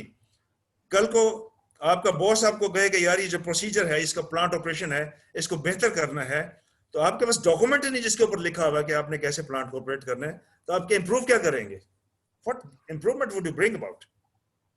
तो योर एडमिनिस्ट्रेशन जो है, दैट इज चीजों को अपनी जगह पे रखना. डॉक्यूमेंटेशन मौजूद है, प्रोसीजर्स लिखे हुए हैं, पॉलिसीज लिखी हुई हैं, क्वालिटी स्टैंडर्ड्स मौजूद हैं, लोगों के ट्रेनिंग एंड एजुकेशन रिकॉर्ड मौजूद है, आपको पता है कि you have got right number of people और वो right person is at the right place. ये सारी आपकी एडमिनिस्ट्रेटिव स्किल्स हैं. और उसके बाद फिर आपकी लीडरशिप स्किल है कि आप इशारा करें और 10 लोग उठ के वो काम 1 सेकंड में बेहतरीन तौर पे कर दें. ये आपकी पीपल स्किल है कि आपके मुंह से लफ्ज अभी पूरे ना हो, आप इशारा करें और लोग are ready, are willing to obey to your command. And if you give a word of command and people do not obey you, your technical skill, your administrative skill of 0 value, and you are a failure. In whatever role you are, you must have 3 things: your technical competence, your administrative competence, and your leadership, so that you implement your role in a best acceptable way. And by virtue of that, you would become a role model. ये बात clear हो गई? Yes sir. एक बंदा बड़ा ज्यादा technical company, बड़ा design बना लिया, सब कुछ कर लिया, लेकिन उसको पता नहीं कि रिपोर्ट लिखनी कैसे है. ये मैंने डिजाइन जो है बना लिया, उसे पता नहीं कि मैंने अब जाके अपने कस्टमर को कन्विंस कैसे करना है कि इसके हिसाब से काम कर लो. तो ये सारे का सारा जो है काम वुड बी फ्रूटफुल? नो. तो रोल जो है, role stems from 3 things: your technical know-how, your administrative know-how, and your leadership. And all these 3 things, they are interwoven. They work all together. They work hand in hand. If one of the elements is not in place, let me say, your work is not going to be productive. तो आपको तीनों चीजों को mindful रहिएगा कि मेरे अंदर technical competence है, administratively I am doing well, और leadership was I am winning people, people are ready to obey my orders. ये सारी चीजें आपने अपने अंदर जनरेट करनी होंगी अगर आपने अपना रोल जो है एक अच्छे तरीके से प्ले करना है। अब होता क्या है कि एक इंडस्ट्री के अंदर जैसे जैसे हायरार्की है ये बनी हुई, जैसे जैसे आप सीनियर होते जाते हैं, तो ये जो इनकी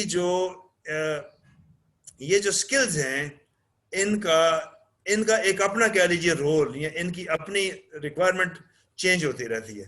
पहले लेवल पे, फर्स्ट लेवल पे जो जूनियर इंजीनियर्स होते हैं उनको बहुत ज्यादा टेक्निकल कॉम्पिटेंस की रिक्वायरमेंट होती है। इस लेवल पे लीडरशिप स्किल कम रिक्वायर्ड होती हैं, क्योंकि यहाँ पे आपने खुद काम करना है, टेक्निकली काम करना होता है और मैनेजमेंट को एक्नॉलेज करवाना होता है कि हाँ I am competent enough to run this plant. जब आप थोड़े से सीनियर मिडिल लेवल में चले जाते हैं तो यहाँ पे आपकी जो ज्यादा स्किल जो है जो रिक्वायर्ड होती हैं वो एडमिनिस्ट्रेटिव होती हैं। हाँ यार, इन्होंने सारा सिस्टम डॉक्यूमेंट किया हुआ है, छुट्टी वाले दिन ही लोग छुट्टी करते हैं, इनका स्टाफ टाइम पे आ जाता है, और ये जो है इनके पास तमाम का तमाम जो है सिस्टम मौजूद है, इन्होंने क्या परचेज करना है, कब प्लांट को ऑब्सोलेट करना है, सारा का सारा डॉक्यूमेंटेड है, मौजूद है, और ये अच्छी एडमिनिस्ट्रेशन के साथ चला रहे हैं सारा कुछ। और जब आप टॉप पे चले जाते हैं तो वहां पे टेक्निकल और एडमिनिस्ट्रेटिव चीजों से आपका कम वास्ता होता है, फिर आप ज्यादातर लोगों से काम करवा रहे होते हैं। आपके नीचे सीनियर इंजीनियर्स, प्लांट इंजीनियर्स, बड़े बड़े सीनियर लोग फिर आपके नीचे होते हैं, तो आपको लिहाजा उन्हें टेक्निकली समझाने की या कन्विंस करने की या एडमिनिस्ट्रेटिवली समझाने की you don't need, because they do understand these things, ये वाली चीजें। तो लिहाजा आपको फिर उनको मैनेज करना होता है। तो इस लेवल पे what you need is leadership skills. Take the example of your, अपने अदारे की मिसाल ले लीजिए। आपके टॉप पे जो साहब बैठे हुए हैं उन्हें तो नहीं पता होगा केमिकल इंजीनियरिंग क्या चीज है, और ना ही उन्हें पता होना चाहिए, बट वो लोगों को मैनेज कर रहे हैं जो कि केमिकल इंजीनियरिंग अदारे को या डिपार्टमेंट को चला रहे हैं, राइट? और इस लेवल पे बैठ के अगर आप इधर देखना शुरू कर देंगे कि मैं सीख लूं डिस्टिलेशन कॉलम कैसे चलाना है, तो आप फिर ये वाला अपना रोल नहीं प्ले कर सकेंगे, आप फेल हो जाएंगे। Got my point? Yes sir. तो आपका जो रोल है, दो चीजें हो गई। First, your role is linked with your position in the organization, and secondly your role is linked with your hierarchical level in your organization. अगर आप फर्स्ट लेवल पे हैं तो कुछ और चीजें रोल को पूरा करने के लिए आपको चाहिए, अगर आप मिडिल में हैं तो कुछ और चीज स्किल आपको चाहिए, और अगर टॉप पे हैं तो you need a different skill set. ठीक है जी, बात क्लियर हुई कि नहीं हुई? यस सर, बिल्कुल। ये अब ये तस्वीर क्लियर हुई है कि मैंने ये क्यों बनाई है? जी सर। ये तस्वीरें आपको कहीं किताबों में कहीं नहीं मिलेंगी। ये आपको एक एक्सपीरियंस्ड पर्सन ही जो है इस तरह का नॉलेज आपके साथ कैस्केड कर सकता है। आपने देखा होगा कि जो लोग टॉप पे राइज करते हैं वो अपनी ये वाली स्किल होती है, और बड़े बड़े कॉम्पिटेंट लोग होते हैं, पीएचडी डॉक्टर्स वगैरह, बट वो यहाँ पे नहीं जा पाते बेचारे। क्यों? क्योंकि दे लैक दीज थिंग्स। वो यहाँ पे बड़े मास्टर होते हैं, लेकिन उनका जो बॉस होता है बेचारा, वो हो सकता है यहाँ पे वीक हो, लेकिन इसमें बड़ा वो मास्टर होगा इस चीज में। आपने देखा कि नहीं देखा है रियल लाइफ में? यस सर, ऐसे ही है। लेट्स से वापडा का जो हेड ऑफ वापडा है वो सबसे बेस्ट इलेक्ट्रिकल इंजीनियर होगा? नो, उसके अंदर ये चीज बहुत ज्यादा होगी और ये चीज बहुत ज्यादा होगी। Yes sir. और जिनके अंदर बहुत ज्यादा ये चीजें, बेचारे वो लाइन मैन और इसी लेवल पे रह जाते हैं, सुपरवाइजर। तो the point is with time you must understand कि मैं किस पोजीशन पे हूं और मेरे रोल की कॉल क्या है, और in line with the call of your role develop those attributes in yourself. जो भी आपका role, call of your role है, accordingly you generate these things in your personality. Got my point? Yes sir. Yes sir. Clear हुई कि नहीं हुई बात? तो एनीवे, हम एक फंडामेंटल लेवल से शुरू हुए कि इंजीनियरिंग क्या है, इंजीनियर क्या काम करता है, फिर केमिकल इंजीनियर क्या काम करता है, फिर वो केमिकल इंजीनियर जो है उसका रोल इंडस्ट्री स्पेसिफिक हमने देखा, फिर इंडस्ट्री स्पेसिफिक रोल देखने के बाद हमने देखा उस रोल के अंदर आने के बाद दिस इज समथिंग ऑफ एक ऑर्डिनरी, एक कन्वेंशनल कि हाँ जी मेरा रोल, लेकिन उस रोल में आके now you have to deliver more. उसको करने के लिए आपको क्या चीजें अंडरस्टैंड करनी होंगी, technical competence, administrative competence, leadership वगैरह, ये आपने कैसे अपने अपने अंदर डेवलप करनी है। और जैसे जैसे आपका रोल सीनियर होता जाएगा, आपके रोल की रिक्वायरमेंट भी चेंज होती जाएगी और वो इस डायग्राम के हिसाब से वेरी करेगी। लिहाजा आपने अपने आप को प्रिपेयर करना है इन line with this changing sort of scenario, so that कि आप अपना रोल ऐसे तरीके से अदा कर सकें और उसका फायदा आपको भी हो और आपकी ऑर्गेनाइजेशन को भी हो। ये मेरी बातें समझ आए? क्वेश्चन लेते हैं। 1 मिनट पहले मैं एक ये इसी से मुतालिक है कि किसी और चीज से मुतालिक, इसी स्लाइड से मुतालिक है? नहीं सर, किसी और चीज से है। अच्छा, फिर इसको एक सेकंड रुक जाए, पहले ये स्लाइड में क्लियर कर लूं। ये स्लाइड जो है क्लियर हो गई है सबको कि नहीं हुई? यस सर, हो गई। Yes, sir. हो गई। अच्छा ठीक है। आज ये मोहम्मद, क्या नाम था आपका? क्वेश्चन नईम साहब? नईम, हाँ सॉरी, क्या जी? नुमान नाम है मेरा। नुमान जी, नुमान सर मेरा क्वेश्चन ये है कि अगर एक केमिकल इंजीनियर है, वो नहीं जाना चाहता इन फील्ड के अंदर, ये जो केमिकल इंडस्ट्री में नहीं जाना चाहता, वो परसू करना चाहता है अपने एक बिजनेस करियर को एज अ केमिकल इंजीनियर, तो वो क्या करे? वो किस तरीके से चीज़ों को लेके चले? और अगर वो इंडस्ट्री के साथ भी इन टच रहना चाहता है या नहीं रहना चाहता इंडस्ट्री के साथ इन टच, तो chemical engineer as a businessman कहाँ स्टैंड करता है सोसाइटी में?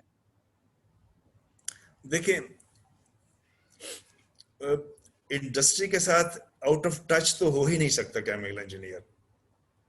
अगर इंडस्ट्री के साथ वो टच में नहीं है तो बिजनेस वो क्या करेगा? क्यों जी नवान साहब? इंडस्ट्री के साथ अगर टच में नहीं है तो बिजनेस क्या करेगा? तो वो इसको कहते हैं, मैं थोड़ा सा इसमें ऐड कर देता हूं, टेक्नोलॉजी रोड मैप। कौन कौन समझता है टेक्नोलॉजी रोड मैप को? कोई समझता है कोई कि नहीं समझता? चलें, सर इसका आइडिया नहीं है इतना ज्यादा, कोई अगर आप एक्सप्लेन कर दें तो बड़ा अच्छा होगा। वक्त के साथ साथ टेक्नोलॉजी में जो चेंज, टेक्नोलॉजी समझते हैं क्या होती है? जी सर।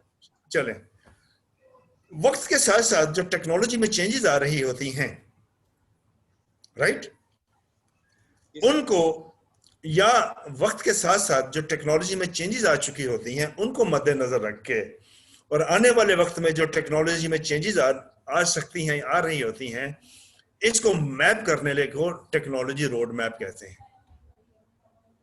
ठीक है?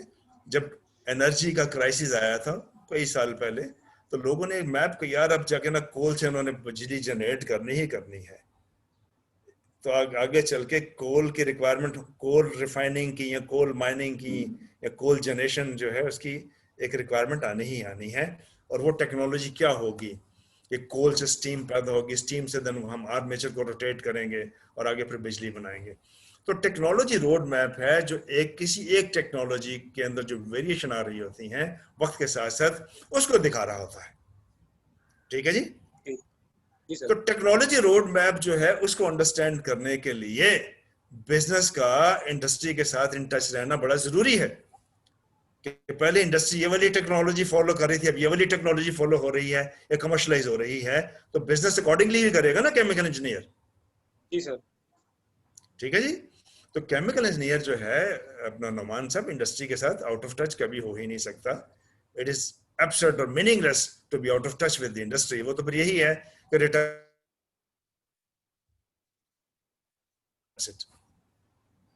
as long as लेकिन अगर जिस तरह हम एक बिल्कुल भी स्टूडेंट्स हैं, हमने तो भी अपना करियर स्टार्ट करना है, तो कई ऐसे होंगे जो बड़े मुख्तलिफ सेक्टर्स में चले जाएंगे, बड़ी डिफरेंट फार्मास्यूटिकल में कोई चला जाएगा, कोई माइनिंग में चला जाएगा, लेकिन कोई ऐसे भी होंगे जो बिजनेस स्टार्ट करना चाहते होंगे लेकिन उनके पास अभी कुछ भी नहीं है स्टार्ट करने के लिए।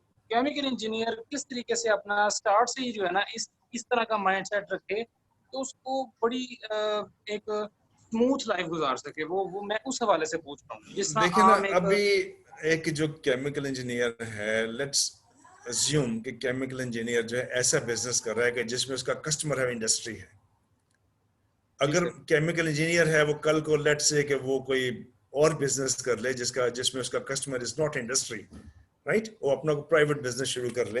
एक मेरा केमिकल इंजीनियर दोस्त है, आई नो, उसने पोल्ट्री का बिजनेस शुरू कर लिया था, वो तो फिर इस लाइन से निकल गया ना। हम ये बात कर रहे हैं, अगर आपका सवाल ये है कि chemical engineer is up to assuming that sort of business wherein उसका जो कस्टमर है इंडस्ट्री है, बिल्कुल ऐसे ही। ठीक है ना। जब उसका कस्टमर इंडस्ट्री है तो फिर वो अब बिजनेस का आप मुझे ये बताइए कि बिजनेस का बेसिस क्या करने का, व्हाट इज बिजनेस? नवान साहब आपसे सवाल है कि आपके बिजनेस क्या है? सर वो बिजनेस मींस के आप चीजें, मतलब एक प्रोडक्ट है उसको आपने प्रोवाइड करना है इंडस्ट्री को, जो आपका यूजर है उसको प्रोवाइड करना है। आपको इकोनॉमिकल चीज ही प्रोवाइड करनी है ताकि वो आपसे नहीं, आप ही से और किसी और से ना ले। That's not the point. मैं ये सवाल पूछना चाह रहा हूँ, अभी आपने बात की है कि उसने बिजनेस करना है, ठीक है ना? जी सर। तो वो कौन सा बिजनेस चूज करेगा? कौन सा, मतलब मैं क्वेश्चन समझा नहीं सर आपका। मेरा सवाल ये था कि वो जो भी बिजनेस, लेट्स से एक है टेक्निकल बिजनेस, एक है नॉन टेक्निकल बिजनेस। हम बात कर रहे हैं कि उसने ऐसा बिजनेस करना है कि जिसमें industry remains continues to be his customer, ठीक है? जी सर। अब इसमें जब आएगा तो उसके पास कई एक चॉइसेस होंगी बिजनेस करने की। तो वो जो बिजनेस चूज करेगा उसका क्या क्राइटेरिया होगा?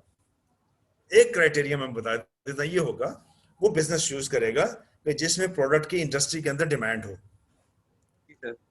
है ना? इंडस्ट्री को जो चीज चाहिए नहीं उसका बिजनेस वो कर लेगा, तो लेगा कौन? तो सवाल के अंदर जवाब मौजूद था कि जब इंडस्ट्री नहीं उसका कस्टमर होना है तो कस्टमर की जो नीड है उसको एनालाइज करने के बाद अपना कोई ना कोई बिजनेस लाइन चूज करेगा। ये बात क्लियर हो गई? ये चूज करने के बाद फिर जो सबसे पहली जो चीज आती है यहाँ पे आती है financial resources. He must know कि उसकी चादर कितनी है ताकि उतने ही वो पांव फैलाए। फाइनेंशियल रिसोर्सेस मेरे कितने हैं, पहला फैक्टर, ठीक है? फर्स्ट करेंगे financial, there is no financial constraint, let's go ahead, right?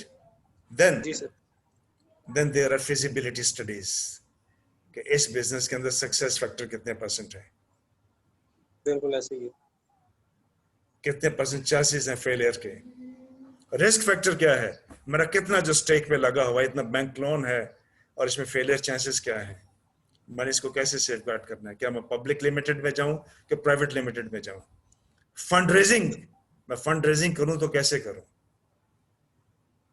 ये चीजें हो सकता है आपको पढ़ाई नहीं जाएंगे, but I am giving you this things कि how to start a business. It's all together different question, how to start a business. तो बिजनेस जो है उसको जब once you have secured your financial resources और एक सारा उसका modalities in place, then you go for registration and other legal complying other legal requirements.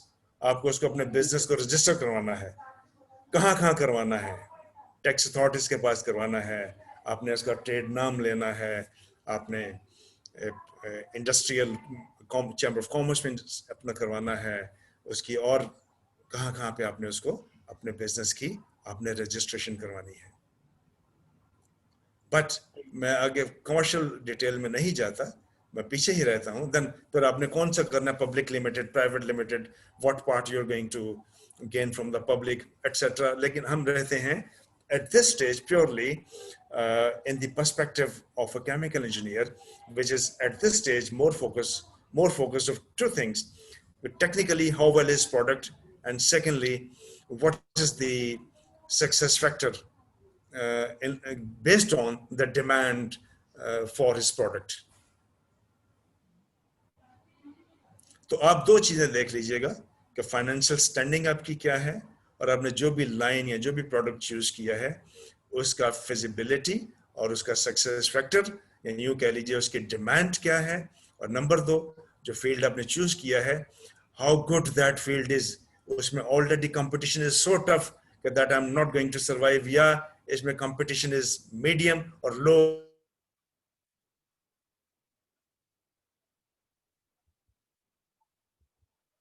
उसके डिमांड, और तीसरा उसमें state of affairs in terms of competition. Thank you very much. चौथा एक और चीज देख लीजिएगा कि टेक्नोलॉजी रोड मैप कि ये जो है, ये जो इसमें अगर मैं बिजनेस स्टार्ट करता हूँ तो I acquire some plant, acquire some technology, और वो technology how long that technology is going to stay in use, उसका रोड मैप जरूर कर लीजिएगा उस टेक्नोलॉजी को। Yes sir. Am I clear? मैंने आपके सवाल का जवाब दे दिया नवान साहब? सर बिल्कुल, यस सर, बहुत ज्यादा क्लियर हो गया, थैंक यू सर। अच्छा डॉक्टर साहब, आपको सवाल पूछना चाहेंगे? डॉक्टर जी सर, बहुत शहजाद शुक्रिया। साहब, डॉक्टर गौरी साहब, आपको कोई सवाल, किसी और बच्चे का कोई सवाल? सर मेरा एक है। सवाल है तो पूछ लीजिए। वालेकुम अस्सलाम, डॉक्टर गौरी साहब। अच्छा हमारे जी, तो सवाल खुद ब खुद सेल्फ हो जाते हैं।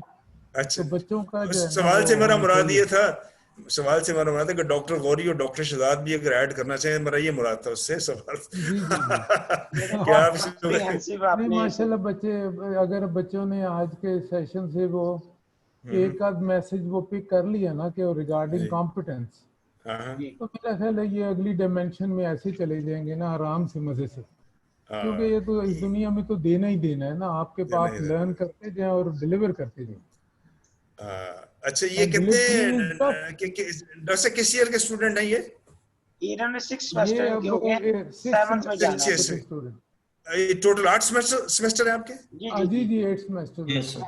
तो ऑलमोस्ट 3 साल पूरे हो गए, जी, जी, 6 जी। महीने का एक सेमेस्टर। अच्छा, तो जी, फाइनल जी, ईयर जी। में अब जाने वाले हैं स्टूडेंट? जी जी जी जी जी अच्छा एग्जैक्टली। अच्छा, मैं मुख्तलिफ ये नाम देख रहा हूँ ट्रेंडम यहाँ पे, जो जो बच्चे बच्चियां पार्ट, फॉर एग्जांपल ये बच्ची है अरूज फातिमा। बेटा मेरी आवाज आ रही है अरूज आपको? अरूज बेटा मेरी आवाज आ रही है आपको? अच्छा नहीं, बच्ची जो है वो नहीं है। अच्छा, और किसी बच्ची ने पार्टिसिपेट नहीं। महीन नजर आ रही है। महीन बेटा मेरी आवाज आ रही है आपको? जी सर, अस्सलाम वालेकुम। वालेकुम अस्सलाम। बेटा कोई सवाल है जो पूछना चाहें आप?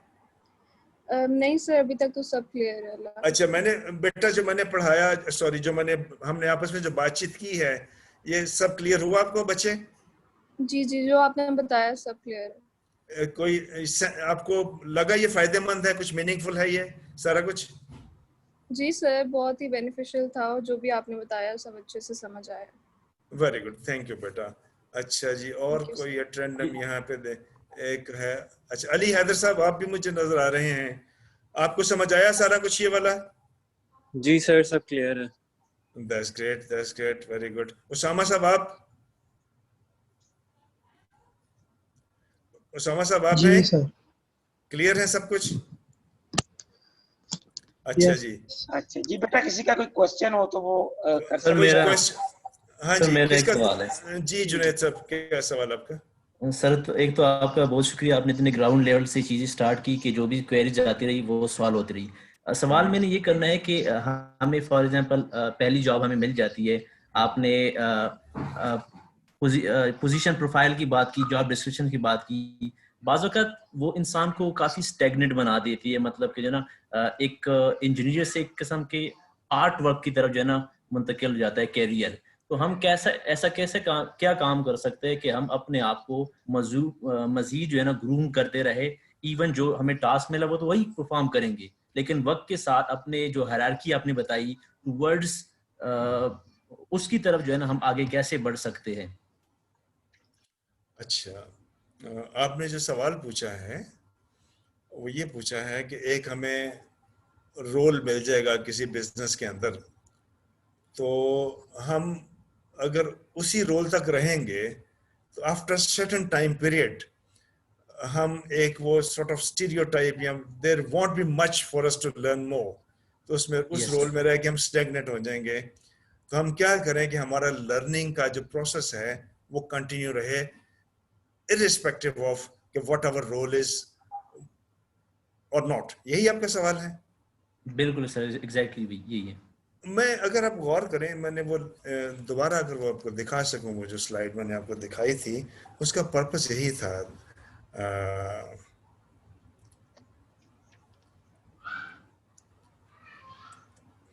ये स्लाइड दिखाने का पर्पस यही था। ये क्यों दिखाई थी स्लाइड मैंने आपको, ये डायग्राम, ये पिक्चर क्यों दिखाई है? आपके सवाल का जवाब इसमें से मिलेगा आपको कि नहीं मिलता?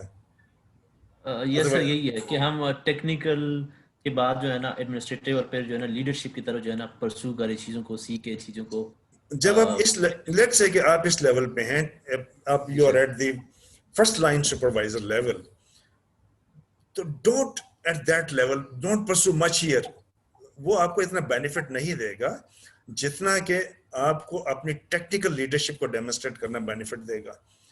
आप अपनी टेक्निकल लीडरशिप यहाँ पे डेमोन्स्ट्रेट करेंगे तो मैनेजमेंट आपकी जो अप्रेजल करेगी उसमें कुछ आपको जगह देगी. अगर टेक्निकली यहाँ आपने अपने आप को जीरो दिखा दिया और ये दिखा दिया तो यार ये को पॉलिटिशियन सा बंदा है, इसको तो पता है कुछ इंजीनियरिंग है क्या, तो may be he is not required in this organisation. So whatever role you assume, that must be, again, I say, in line with the call of your duty, in line with the given culture. And अगर उससे ज़्यादा अगर आप करना चाहते हैं तो वो आपकी personal learning है. You can continue with your self-development and personal learning programs always. But whatever your documented role is, make sure that that is responded at first. उसको respond करने के बाद आप जो है, if you have time for your further self growth and development, do go ahead with that. But make sure that whatever your primary responsibility and your primary role is, that is delivered perfectly. उसको ignore नहीं करना.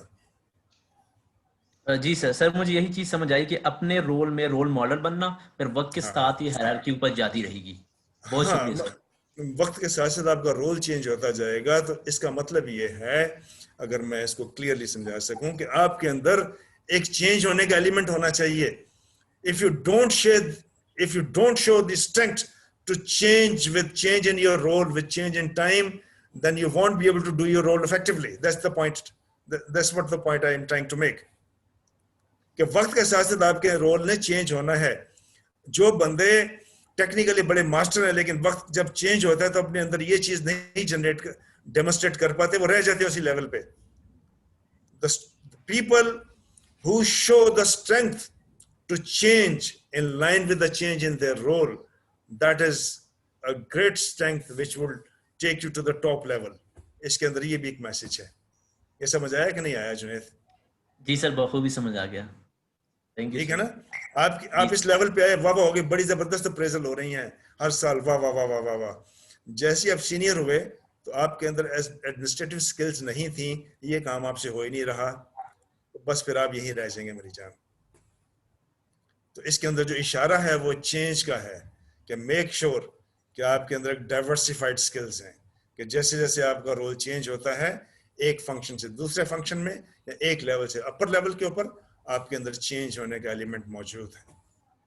अगर आपके अंदर वो element मौजूद नहीं तो लाख में आपको पढ़ा दूं कि ये रोल है, वो रोल है, रोल है, कुछ भी नहीं होना आपसे. मेरी बात क्लियर हुई है कि नहीं हुई? जी सर, क्लियर हुई है. ये जो मैंने चीजें बनाई हैं, इसके अंदर एक एक चीज के अंदर एक एक इशारा मौजूद है, और ये वैसे नहीं मैंने बना दी बैठ के, इसमें मैंने बड़ा just I pondered, I mean just to create something for the students. नजर आ रहा है माशाल्लाह, बहुत ज्यादा मेहनत की हुई है आपने. इसके अंदर जितने इशारे मौजूद हैं, आप one would love to, I mean, understand those, you know, clues just, I mean, captured in this picture. जी बिल्कुल सर, एग्जैक्टली. बहुत शुक्रिया सर आपका.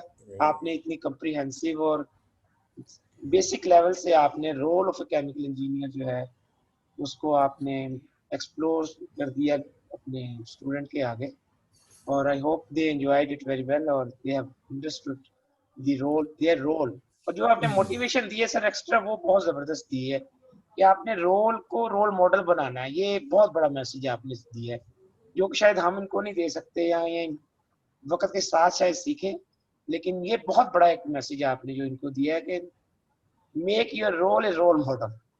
For me it's also very impressive. तो बहुत शुक्रिया सर आपका, थैंक यू वेरी मच. आपने हमें इतना टाइम दिया और इतनी नहीं, my player, it's my player को बच्चों ने कोई फीडबैक वगैरह देनी हो जो हमने बातचीत की है इस इंटरेक्टिव सेशन में, जो हमने बातचीत की है, if you have any feedback तो आप डॉक्टर शहजाद साहब को या डॉक्टर गौरी साहब को दे सकते हैं, तो फिर वो मुझे ऑनवर्ड कन्वे कर देंगे, सो दैट कि अगर नेक्स्ट टाइम कभी हम आपस में बातचीत करते हैं तो I should take into account your points for the next interactive session. तो डॉक्टर गौरी साहब, आपको कोई कुछ कहना चाहेंगे?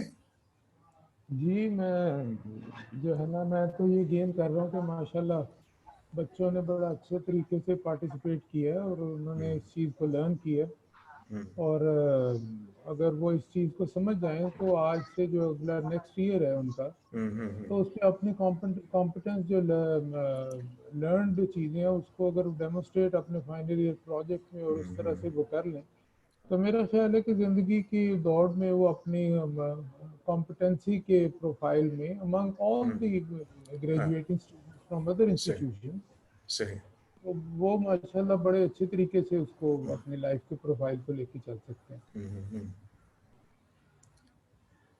जी डॉक्टर शहजाद साहब बहुत शुक्रिया सर, थैंक यू। तो ओके हम खत्म करते हैं अपना सेशन, तो फिर इंशाल्लाह नेक्स्ट टाइम सर आपको हम जहमत देंगे।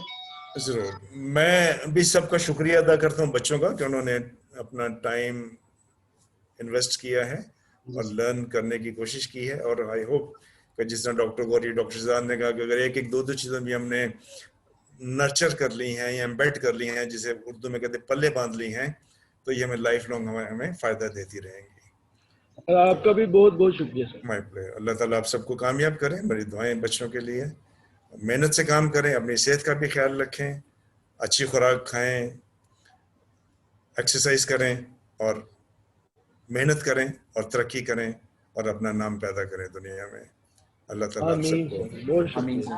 Okay sir, thank you sir, very good, thank you. खुदा हाफिज़। अल्लाह हाफिज़। थैंक यू थैंक यू माशाल्लाह जी। Thank you Allah, thank you.